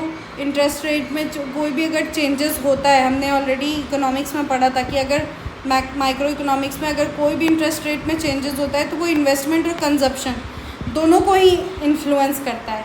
There bye regulating economic activity, fostering balance growth and ensuring financial stability. Regulation of the banking system, RBI जो है वो सुपरवाइज करता है और कंट्रोल करता है कंट्री के बैंक को। इट इंश्योर्स दैट जो भी बैंक आप जानते हो, एसबीआई हो गया, एचडीएफसी हो गया, आईसीआईसी हो गया, आपका कोई रीजनल बैंक होगा, उसके बाद और क्या हो गया, पीएनबी हो गया, और आपका जो भी आपका कुछ अपना रीजनल बैंक्स भी होगा, इन सबको क्या होता है कि इन सबको सुपरवाइज और कंट्रोल कौन करता है, आरबीआई करता है, ठीक है। तो इट इंश्योर्स दैट कि बैंक एक सेफ और रिस्पॉन्सिबल मैनर में ऑपरेट करे, ठीक है। बैंक की सेफ्टी और एक मतलब एक अच्छे मैनर में ऑपरेट करे, ये सब आरबीआई इंश्योर करती है। कॉन्फिडेंस, इससे बैंकिंग सिस्टम में कॉन्फिडेंस बना रहता है लोगों का, और फाइनेंशियल क्राइसिस का जो चांसेस होता है वो रिड्यूस हो जाता है, और इकोनॉमिक स्टेबिलिटी स्ट्रेंथन होती है। Management of foreign exchange reserve, RBI जो है वो जो भी कंट्री का जो फॉरेन एक्सचेंज रिजर्व होता है उसको मैनेज करती है, और एक्सेसिव एक्सचेंज रेट में कोई भी एक्सेसिव वोलेटिलिटी आती है उसको भी कंट्रोल करने का काम करती है। इससे इंटरनेशनल ट्रेड गेंस जो भी होते हैं वो भी स्टेबल रहता है, और फॉरेन इन्वेस्टर्स का कॉन्फिडेंस भी मेंटेन रहता है, और इकोनॉमी स्ट्रेंथन होता है। की instrument of monetary policy, repo rate. Repo rate क्या होता है? रेपो रेट वो रेट है जो बेसिकली जो आरबीआई शॉर्ट टर्म फंड्स जो बैंक को देती है ना, जिस रेट पे, उसी को रेपो रेट कहते हैं, ठीक है। इससे क्या होता है कि इस रेट में अगर कोई भी चेंजिंग होती है तो वो बोरोइंग का जो कॉस्ट होता है उसको भी इन्फ्लुएंस करता है। अब बोरोइंग का कॉस्ट मीन्स क्या हुआ, जब आप बैंक से पैसा लेते हो तो आपको फ्री में तो नहीं मिलता है, आपको उस पर इंटरेस्ट रेट देना पड़ता है। तो रेपो रेट में अगर कोई भी चेंजेस आते हैं, रेपो रेट में कोई भी चेंजेस आते हैं तो वो इसको भी इन्फ्लुएंस करता है, ठीक है। तो रेपो रेट क्या कहते हैं, इन्फ्लेशन जब बढ़ता है तो रेपो रेट भी बढ़ जाता है, और इकोनॉमिक एक्टिविटीज़ रेगुलेट किए इस वैसे ही करके इकोनॉमिक एक्टिविटीज़ को रेगुलेट किया जाता है। इससे प्राइस में स्टेबिलिटी भी मेंटेन रहती है। अब reverse repo rate, reverse repo rate क्या होता है? बैंक से जो फंड्स लेती है आरबीआई जिस रेट पे, उसी को रिवर्स रेपो रेट कहते हैं। क्या है? जब आरबीआई फंड दे रही है बैंक को तो ये हो गया आपका रेपो रेट, ठीक है। वही जब बैंक देती है, बैंक जब आरबीआई को फंड देती है तो वो हो जाता है रिवर्स रेपो रेट, ठीक है।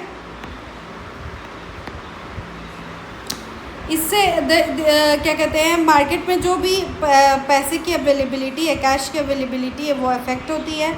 और क्या कहते हैं, ज़्यादा अगर लिक्विडिटी होगी तो उसको उसको अगर कम करना है तो उसके लिए भी इसको इस्तेमाल किया जाता है, ताकि फाइनेंशियल बैलेंस बना रहे और मॉनेटरी कंट्रोल भी स्ट्रेंथन हो।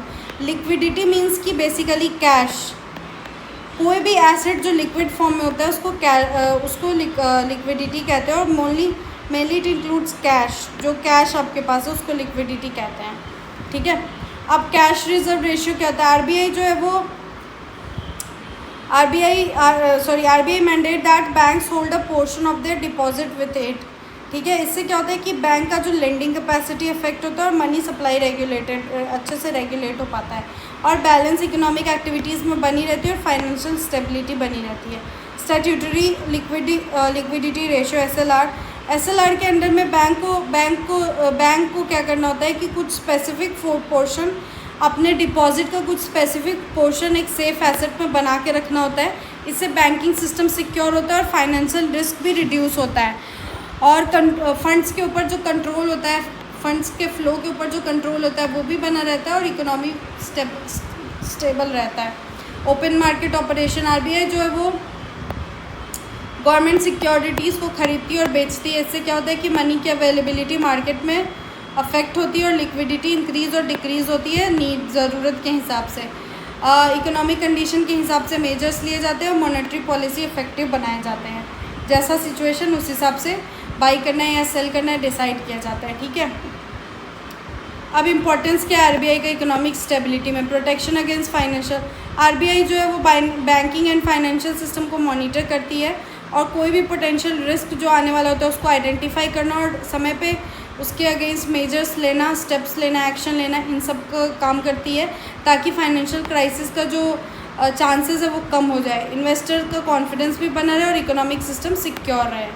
फॉस्टरिंग इकोनॉमिक ग्रोथ, आरबीआई जो है वो strives to adopt monetary policies, RBI ऐसी मॉनेटरी पॉलिसीज़ अडॉप्ट करती है जो ग्रोथ को सपोर्ट करता है। इससे इन्वेस्टमेंट और प्रोडक्शन बूस्ट होता है और एम्प्लॉयमेंट अपॉर्चुनिटीज़ बढ़ती है और इकोनॉमिक एक्टिविटीज़ भी स्ट्रेंथन होती है और ग्रोथ और स्टेबिलिटी में एक बैलेंस बना रहता है। Safeguarding public confidence, public trust जो है वो करेंसी और बैंकिंग सिस्टम में बना के रखना, ये आरबीआई का one of the major function है। एक स्टेबल फाइनेंशियल सिस्टम क्या कहते हैं, पब्लिक के मन में एक होता है ना कि सेंस ऑफ सिक्योरिटी बनाए रखता है और सेविंग और इन्वेस्टमेंट को एनकरेज करता है और smooth functioning of economic activities ensure करता है।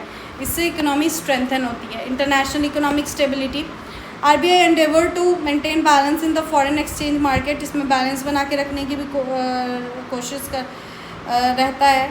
इससे क्या होता है कि इंटरनेशनल ट्रेड और इन्वेस्टमेंट रेगुलेट हो पाते हैं और जो भी ग्लोबल इकोनॉमिक फ्लक्चुएशन का जो भी इम्पैक्ट होता है उसको मैनेज किया जा सकता है। इकोनॉमिक रिस्क मैनेज हो पाता है और कंट्री का फाइनेंशियल पोजीशन और ज़्यादा स्ट्रेंथन होता है।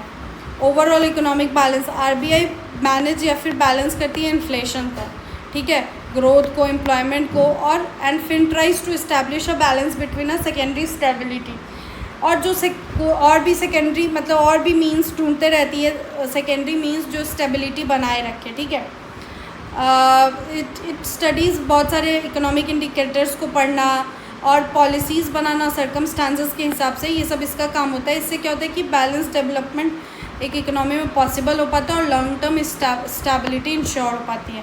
कंक्लूज़न में आप इसका रोल लिखते हुए क्या इसका मतलब क्या काम है ये लिखते हुए, कैसे हेल्प करता है लिखते हुए आप इसका कंक्लूज़न ख़त्म कर देना। अब क्वेश्चन नंबर 8 पे आते हैं। Judicial reforms are necessary to make the Indian justice system और, ये क्वेश्चन बेसिकली जुडिशियल रिफॉर्म्स पे है, ठीक है। जुडिशरी पे बेसिकली ये क्वेश्चन पूछ रहा है, तो आपका कुछ भी आएगा जुडिशरी से रिलेटेड या जुडिशियल रिफॉर्म से रिलेटेड, आप यही आंसर करना, ठीक है। इंट्रोडक्शन से स्टार्ट करते हैं। इंडियन जुडिशरी एक इम्पॉर्टेंट पिलर है डेमोक्रेसी का। इसका मेन फंक्शन क्या होता है? कॉन्स्टिट्यूशन को प्रोटेक्ट करना और सिटीजन्स के राइट्स को प्रोटेक्ट करना और जस्टिस प्रोवाइड करना। जुडिशरी का इंडिपेंडेंस जो है वो डेमोक्रेटिक गवर्नेंस के सक्सेस के लिए इम्पॉर्टेंट माना जाता है और जुडिशरी बहुत सारी चैलेंजेस अभी के समय में फेस कर रही है और इससे जुडिशियल रिफॉर्म्स का ज़रूरत है, ये हमें समझ में आ रहा है बिकॉज ऑफ दोज चैलेंजेस, है ना। अब इम्पॉर्टेंस समझते हैं क्या है जुडिशरी का डेमोक्रेसी में, ठीक है। Protection of the constitution, judiciary जो है वो गार्जियन ऑफ द कॉन्स्टिट्यूशन है, ठीक है। इंडियन डेमोक्रेसी का गार्जियन इलेक्शन कमीशन, कॉन्स्टिट्यूशन का गार्जियन जुडिशरी, इकोनॉमी का guardian RBI. It ensures that government जो है वो कॉन्स्टिट्यूशन के हिसाब से चल रही है और कोई भी अनकॉन्स्टिट्यूशनल लॉ या डिसीजन को ये तुरंत हटा देती है। इससे क्या होता है कि कॉन्स्टिट्यूशनल सिस्टम सेफ रहता है और ये कॉन्स्टिट्यूशनल सिस्टम बेसिक स्पिरिट है डेमोक्रेसी का, तो ये सेफ रहेगा तो डेमोक्रेसी स्ट्रांग होगी। Protection of fundamental rights, judiciary जो है वो सिटीजन्स के फंडामेंटल राइट्स को प्रोटेक्ट करती है। अगर किसी एक भी पर्सन का राइट वायलेट हो रहा है तो कोर्ट उसमें इंटरवीन कर सकती है और सिटीजन को अपॉर्चुनिटी मिलता है जस्टिस का।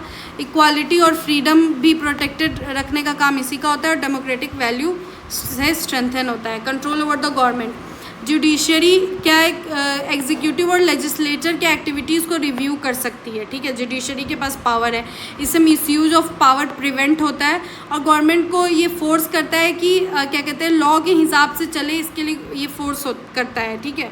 अब जुडिशरी उनकी एक्टिविटी को रिव्यू कर सकती है और किस मिसयूज ऑफ पावर को प्रिवेंट कर सकती है, तो ऑब्वियसली गवर्नमेंट फोर्स्ड है कि वो लॉ के साथ चले, है ना। तो इससे क्या होता है कि बैलेंस ऑफ पावर बना रहता है और डेमोक्रेटिक सिस्टम सेफ रहता है। Establishment of rule of law, independent judiciary ensure करता है कि सभी सिटीजन इक्वल हैं, law equal before the law, ठीक है। कोई डिस्क्रिमिनेशन नहीं है किसी के अगेंस्ट और जस्टिस सबको फेयर और ट्रांसपेरेंट मैनर में मिलनी चाहिए। इससे लॉ के लिए रिस्पेक्ट भी बढ़ती है और एक सेंस ऑफ जस्टिस सोसाइटी में डेवलप होता है। मेंटेनिंग पब्लिक कॉन्फिडेंस, जब जुडिशरी इंडिपेंडेंट और इम्पार्शियल है तो पब्लिक जो है वो पब्लिक का कॉन्फिडेंस बना रहता है। पब्लिक जो है वो अपने डिस्प्यूट रिजॉल्व करने के लिए कोर्ट जाती है और सोशल स्टेबिलिटी से मेंटेन रहता है और डेमोक्रेटिक इंस्टीट्यूशन की क्रेडिबिलिटी भी इंक्रीज होती है और सिस्टम स्ट्रॉन्ग बना रहता है। मेजर चैलेंजेस क्या गया इंडियन जुडिशरी फेस करी? Problem of pending cases, crores of cases Indian courts में पड़े हुए हैं, ठीक है, जो सॉल्व नहीं हुए हैं। और केसेस बहुत टाइम लगता है सेटल होने में। इससे क्या होता है कि जस्टिस मिलने का जो पूरा प्रोसेस, लोगों को जस्टिस मिलेगा वो बहुत प्रोसेस स्लो डाउन हो जाता है। इससे क्या होता है, लोगों का टाइम और पैसा दोनों खर्च होता है और delayed injustice is serious challenge. आपने एक स्टेटमेंट सुनी होगी, आप ये यहाँ पे लिख सकते हो, यहाँ पे मैं लिख दे रही हूँ, आप ये याद कर लेना। Delayed justice means denied justice. Basically ये स्टेटमेंट ऐसे नहीं है, ये स्टेटमेंट ऐसे है, रुको यहाँ पे आप लिख लेना, justice delayed means justice denied. ठीक है, ये स्टेटमेंट लिख सकते हो, ये आपके आंसर को और अच्छा बनाएगा। Delay in justice is a serious challenges. Shortage of जजेस, नंबर ऑफ जजेस जो कंट्री में वो सफिशिएंट नहीं है रिक्वायरमेंट के हिसाब से। क्या कहते हैं, वैकेंट पोस्ट बहुत सालों तक खाली रहते हैं। इससे क्या होता है, वर्कलोड बढ़ जाता है और केस को ख़त्म होने का जो प्रोसेस होता है वो धीमा पड़ जाता है और जुडिशियल का एफिशिएंसी भी घटता है। High cost of obtaining justice, जो कोर्ट प्रोसेस है वो क्या कहते हैं कभी कभी बहुत एक्सपेंसिव साबित पड़ जाता है। ये डिफ़िकल्ट और ये बहुत डिफ़िकल्ट है पुअर और वीकर सेक्शन ऑफ सोसाइटी के लिए जस्टिस मिलना। जो फाइनेंशियली वीक होंगे उनको तो जस्टिस कभी मिल ही नहीं पाएगा। तो क्या कहते हैं, ये इसका सेटबैक है। लॉयर्स का फ़ी बहुत एक्सपेंसिव होता है और भी एक्सपेंसिव धीरे धीरे बढ़ते जाता है। इससे क्या होता है कि जो क्या कहते हैं इक्वल जस्टिस का जो कॉन्सेप्ट है वो अफेक्ट होता है और सोशल इनइक्वालिटी बढ़ जाती है। Question of corruption and transparency, even तो हम जानते हैं कि जुडिशरी का जो एक इमेज है कि बहुत इम्पार्शियल होता है, कोई पार्शियलिटी भेदभाव नहीं होता है जुडिशरी का, बट ये बहुत क्वेश्चनेबल है क्योंकि बहुत समय के साथ बहुत कुछ एक्सपीरियंस किया है लोगों ने, जिससे जो जुडिशरी की जो ट्रांसपेरेंसी और अकाउंटेबिलिटी है ना उस पर सवाल उठता रहा है। तो इससे पब्लिक का कॉन्फिडेंस भी अफेक्ट होता है और इंस्टीट्यूशनल रिफॉर्म की ज़रूरत फील होने लगती है और जुडिशरी सिस्टम को और ज़्यादा अकाउंटेबल बनाने का डिमांड भी बढ़ने लगता है। लैक ऑफ टेक्नोलॉजी एंड बहुत सारे कोर्ट में अभी भी मॉडर्न फैसिलिटीज़ नहीं है। डिजिटल टेक्नोलॉजी का यूजेस अभी भी यूनिफॉर्म नहीं है सभी लेवल्स पे। इससे क्या होता है, एफिशिएंसी अफेक्ट होती है और अफेयर्स को मैनेज करना भी डिफ़िकल्ट हो जाता है और जुडिशियल प्रोसेस स्लो हो जाता है। Needs and measures of judicial reforms के लिए नीड्स एंड मेजर्स क्या क्या लिए जा सकते हैं। इंक्रीजिंग द नंबर ऑफ जजेस, इससे क्या होगा कि पेंडिंग केसेस का नंबर रिड्यूस होगा जब जजेस का नंबर इंक्रीज़ होगा और जो वैकेंट पोस्ट है उनको भरना बहुत ज़रूरी होगा जल्द से जल्द। इससे केसेस का केसेस जल्दी डिस्पोज होंगे और जुडिशियली वर्कलोड भी रिड्यूस होगा और जस्टिस सिस्टम जो है वो और ज़्यादा इफेक्टिव हो जाएगा। E court and digital justice system, digital technology को भी यूज़ करना चाहिए कोर्ट में, जैसे कि ऑनलाइन हियरिंग, ई फाइलिंग, इन सबको प्रमोट करना चाहिए। इससे टाइम और रिसोर्सेज बचेगा और वर्क इफिशिएंसी भी इंक्रीज़ होगा और जस्टिस प्रोसेस जो है वो और ज़्यादा एक्सेसिबल हो जाएगा। Alternative dispute redressal mechanism, arbitration and Lok Adalat should be encouraged, है ना। विद दिस, इन सब के कारण स्मॉल डिस्प्यूट को उधर ही रिजॉल्व कर लिया जाएगा और कोर्ट के ऊपर बर्डन भी कम होगा और टाइम और पैसा भी बचेगा और जुडिशियल प्रोसेस भी इफेक्टिव हो जाएगा। Promotion of judicial transparency, measures लेने चाहिए ट्रांसपेरेंसी और जुडिशरी का ट्रांसपेरेंसी और अकाउंटेबिलिटी इंक्रीज़ करने के लिए मेजर्स लेने चाहिए। अपॉइंटमेंट और एडमिनिस्ट्रेटिव प्रोसीजर है उसको और ज़्यादा क्लियर बनाना चाहिए और पब्लिक का ताकि कॉन्फिडेंस इंक्रीज़ हो और जुडिशियल इंस्टीट्यूशन का क्रेडिबिलिटी भी इंक्रीज़ हो और डेमोक्रेसी और ज़्यादा फ्लरिश करें। Expansion of legal aids, free legal aids भी अवेलेबल, फ्री लीगल एड्स मिलने चाहिए जो पुअर और मार्जिनलाइज सेक्शन ऑफ सोसाइटी है उनको। इससे इक्वल जस्टिस सभी सिटीजन्स को मिल सके, ये इंश्योर होगा और सोशल जस्टिस भी प्रमोट होगा। तो जुडिशियल सिस्टम और ज़्यादा इंक्लूसिव हो जाएगा और डेमोक्रेटिक आइडियल्स भी विल बी रियलाइज्ड। कंक्लूज़न में आप लिख लेना कि क्या कहते हैं इंडियन जुडिशरी क्या कहते हैं गार्जियन ऑफ क्या कहते हैं डेमोक्रेसी है। उसके बाद क्या कहते हैं कॉन्स्टिट्यूशन प्रोटेक्ट करना, सिटीजन्स के राइट को प्रोटेक्ट करना और जो भी ये इश्यूज़ फेस करते करते क्या रिफॉर्म्स की ज़रूरत है करके आप कंक्लूज़न लिख लेना, ठीक है। अब हम क्वेश्चन नंबर 9 पे आते हैं। सेंट्रल विजिलेंस कमीशन का रोल हमें बताना है, ठीक है। बेसिकली CVC जो है सेंट्रल विजिलेंस कमीशन, इसके बारे में बताना है, इसके रोल्स एंड ऑल के बारे में बताना है, ठीक है। अब चलो इंट्रोडक्शन में स्टार्ट करते हैं। सेंट्रल विजिलेंस कमीशन जो है वो इंडिया का एपेक्स विजिलेंस इंस्टीट्यूशन है, ठीक है। ये कब इस्टेब्लिश हुआ था? 1964 में। इसका मेन ऑब्जेक्टिव क्या था? करप्शन और करप्शन कम करना, एडमिनिस्ट्रेटिव डिपार्टमेंट और उसकी इंटीग्रिटी को प्रमोट करना, ठीक है।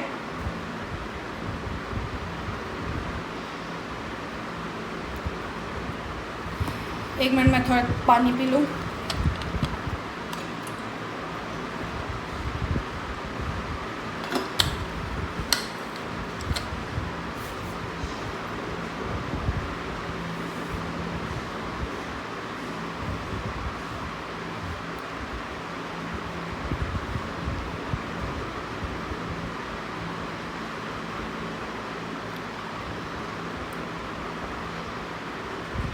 हाँ कहाँ थे हम? इसको स्टैट्यूटरी स्टेटस 2003 में मिला था। स्टैट्यूटरी मैंने बता दिया था, जो पार्लियामेंट में लॉ और एक्ट के कारण जो बॉडी बनाई जाती है, कमीशन बनाई जाती है, उसको स्टैट्यूटरी स्टेटस मिला है इसको 2003 में। बेसिकली आप समझो ना कि आपको सीवीसी क्या है? जो कैमरा लगा रहता है ना, कैमरा है।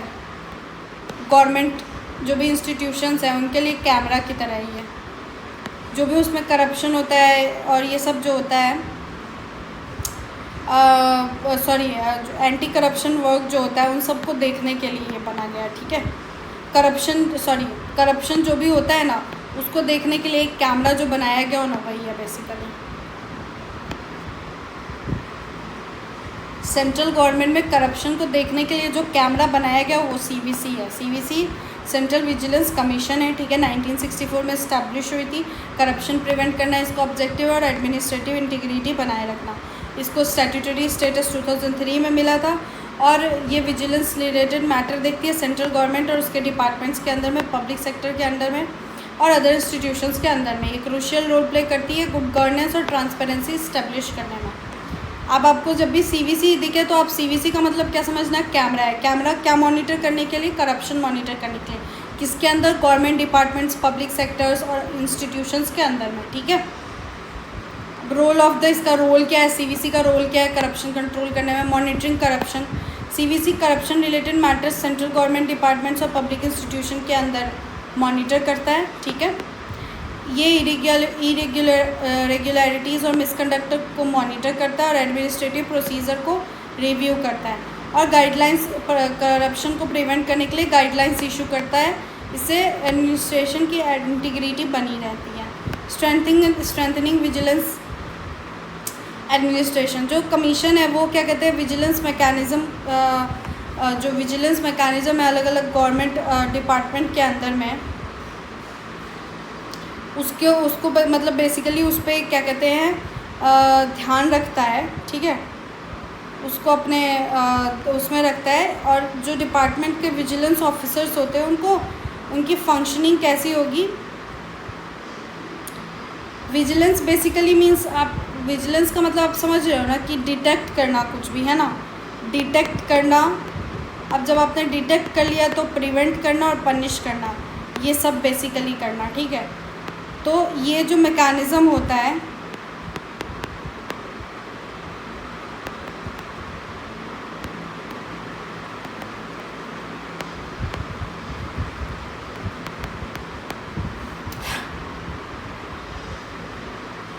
ये बेसिकली जो भी विजिलेंस ऑफिसर है उनको गाइड करता है उनके कैसे फंक्शन करना है, ताकि और ट्रांसपेरेंसी बनी रहे एडमिनिस्ट्रेटिव प्रोसेसेस में और करप्शन फ्री रहे, ठीक है।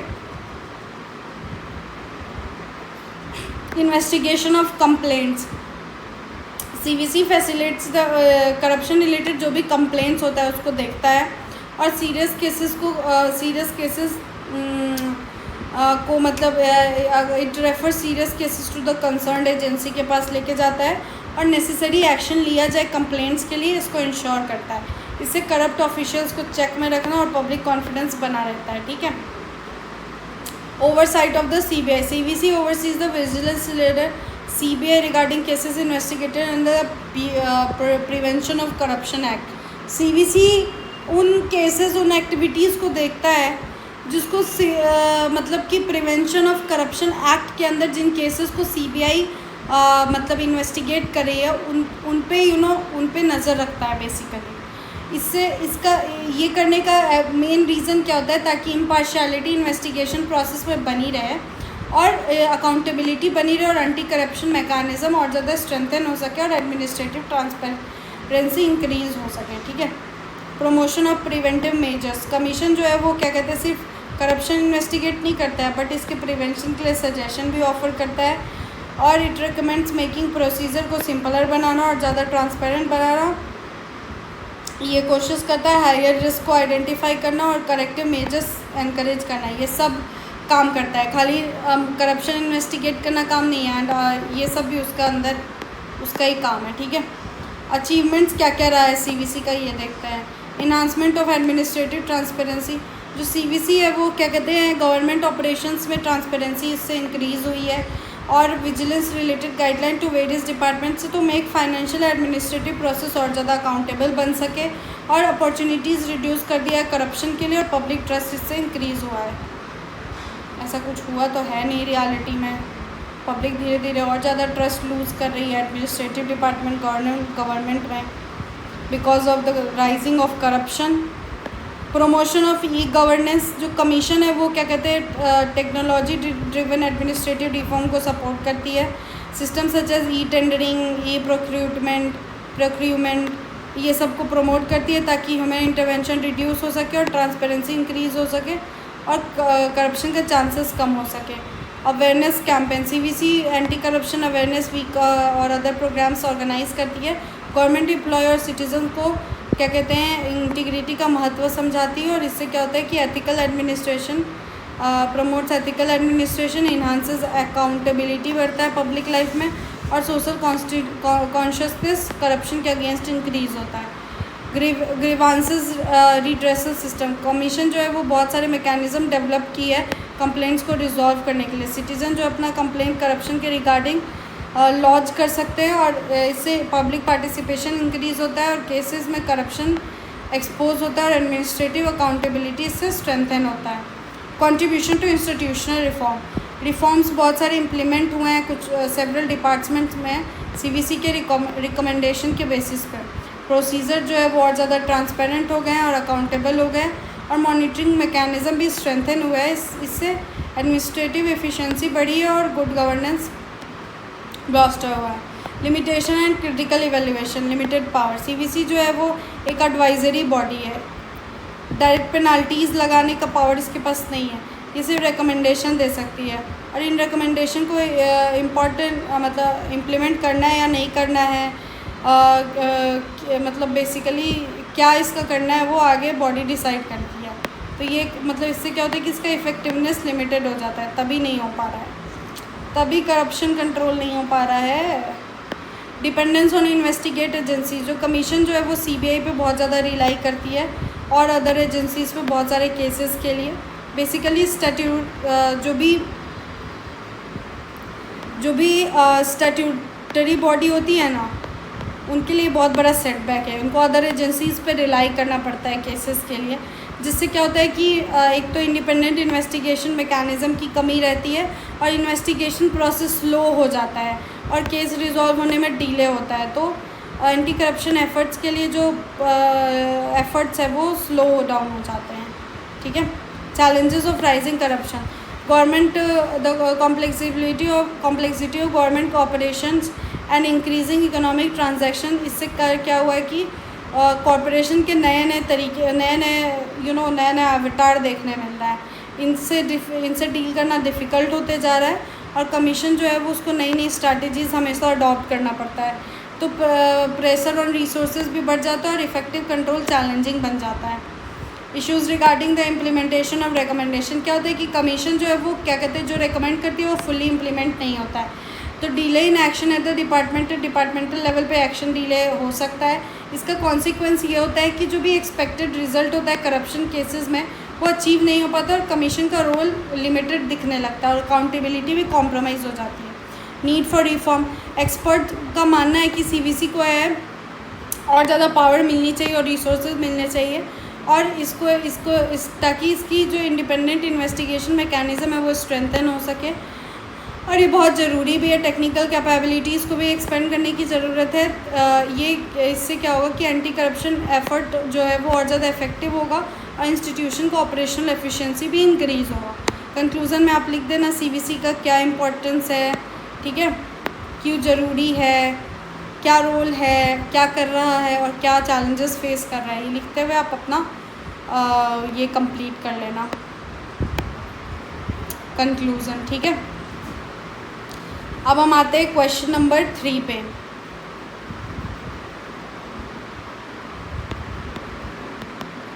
गिव अवे के क्वेश्चन मैं बोल रही हूँ, which house of the parliament is also known as the upper house. Parliament के कौन से हाउस को अपर हाउस बोलते हैं? आंसर आपको कमेंट में लिखना है। Very easy question.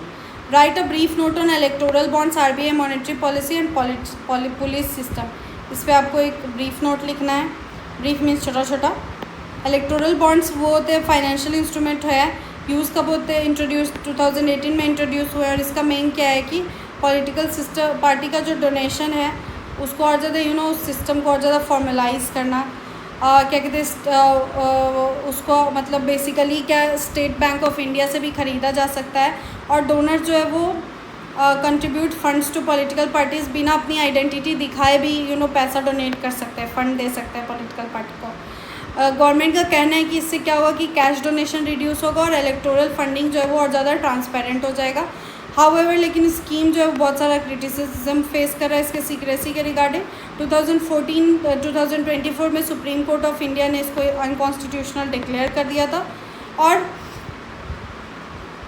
Dimming it contrary to the democratic principle के अगेंस्ट है बेसिकली, और इलेक्टोरल ट्रांसपेरेंसी के, ऐसा बोलते हुए, ठीक है। RBI मॉनेटरी पॉलिसी क्या होती है? RBI the objective of the reserve Bank of India monetary policy क्या मतलब मेन ऑब्जेक्टिव होता है, गोल होता है प्राइस स्टेबिलिटी मेंटेन करना और कंट्री के अंदर में इकोनॉमिक ग्रोथ फॉस्टर करना। इस पॉलिसीज़ के थ्रू जो मनी सप्लाई, इंटरेस्ट रेट और क्रेडिट सिस्टम होता है वो रेगुलेट होता है। और RBI employs instruments such as the repo rate, reverse repo rate, CRR, cash reserve ratio, SLR, statutory liquidity ratio, इन सब का इस्तेमाल करते हैं इन्फ्लेशन कंट्रोल करने के लिए, फाइनेंशियल स्टेबिलिटी बनाए रखने के लिए। Monetary policy investment, production, employment, इन सबको अफेक्ट करता है, इसलिए क्रूशियल टूल की तरह ये सर्व करता है इंडियन इकोनॉमी में। पुलिस सिस्टम एक प्रिंसिपल एडमिनिस्ट्रेटिव एजेंसी है, लॉ एंड ऑर्डर मेंटेन करने के लिए रिस्पॉन्सिबल होती है। इसका कोर फंक्शन होता है crime prevention, arrest of offenders and ensuring safety of citizens. India में जो पुलिस सिस्टम है वो ज्यूरिसडिक्शन ऑफ स्टेट गवर्नमेंट के अंदर में ऑपरेट करती है और पीस एंड सिक्योरिटी मेंटेन करने के अलावा पुलिस का जुडिशियल प्रोसेस में भी वाइटल रोल है। कंटेम्प्रेरी टाइम्स में जो पुलिस सिस्टम का जो मतलब इम्पॉर्टेंस है वो और ज़्यादा बढ़ गया है इमर्जिंग चैलेंजेस के कारण, साइबर क्राइम, टेररिज्म और ऑर्गेनाइज क्राइम के कारण। और एक इफ़ेक्टिव पुलिस सिस्टम जो है वो गुड गवर्नेंस के लिए एक बहुत ही एसेंशियल कंसिडर किया जाता है, पब्लिक सेफ्टी और डेमोक्रेटिक स्टेबिलिटी के लिए, ठीक है। यहीं पे आपका इस सब्जेक्ट के 10 मोस्ट इम्पॉर्टेंट क्वेश्चंस ख़त्म होते हैं। विद आंसर जो डायरेक्टली एग्ज़ाम में आ सकते हैं ख़त्म होते हैं, ठीक है। मुझे उम्मीद है कि तुमने इन्हें ध्यान से समझा होगा और अपनी एग्ज़ाम प्रिपरेशन स्ट्रॉन्ग कर ली होगी। और याद रखो हमारे लेक्चर्स फ्री हैं, लेकिन अगर तुम चाहते हो वेल ऑर्गेनाइज नोट जो कि एग्ज़ाम के लिए एकदम परफेक्ट है, तो बस डिस्क्रिप्शन में दी हुई लिंक से नोट्स परचेस करो और अपने नोट्स सिक्योर करो। और हाँ, हर वीडियो में होता है गिव अवे, तो वीडियो के बीच में पूछे गए क्वेश्चंस के लिए रेडी रहो। 3 लकी विनर बन सकते हो फ्री नोट्स के। अगर तुम्हें वीडियो पसंद आई हो तो लाइक, शेयर एंड सब्सक्राइब करना ना भूलना और हमारे व्हाट्सएप एंड टेलीग्राम चैनल को फॉलो कर लेना ताकि तुम्हें मिलते रहे एग्जाम फोकस्ड अपडेट्स और ड्यू सोल के सारे important lectures and give away के winners. Till then stay focused, study smart and crush your exams. See you in the next video. Bye bye.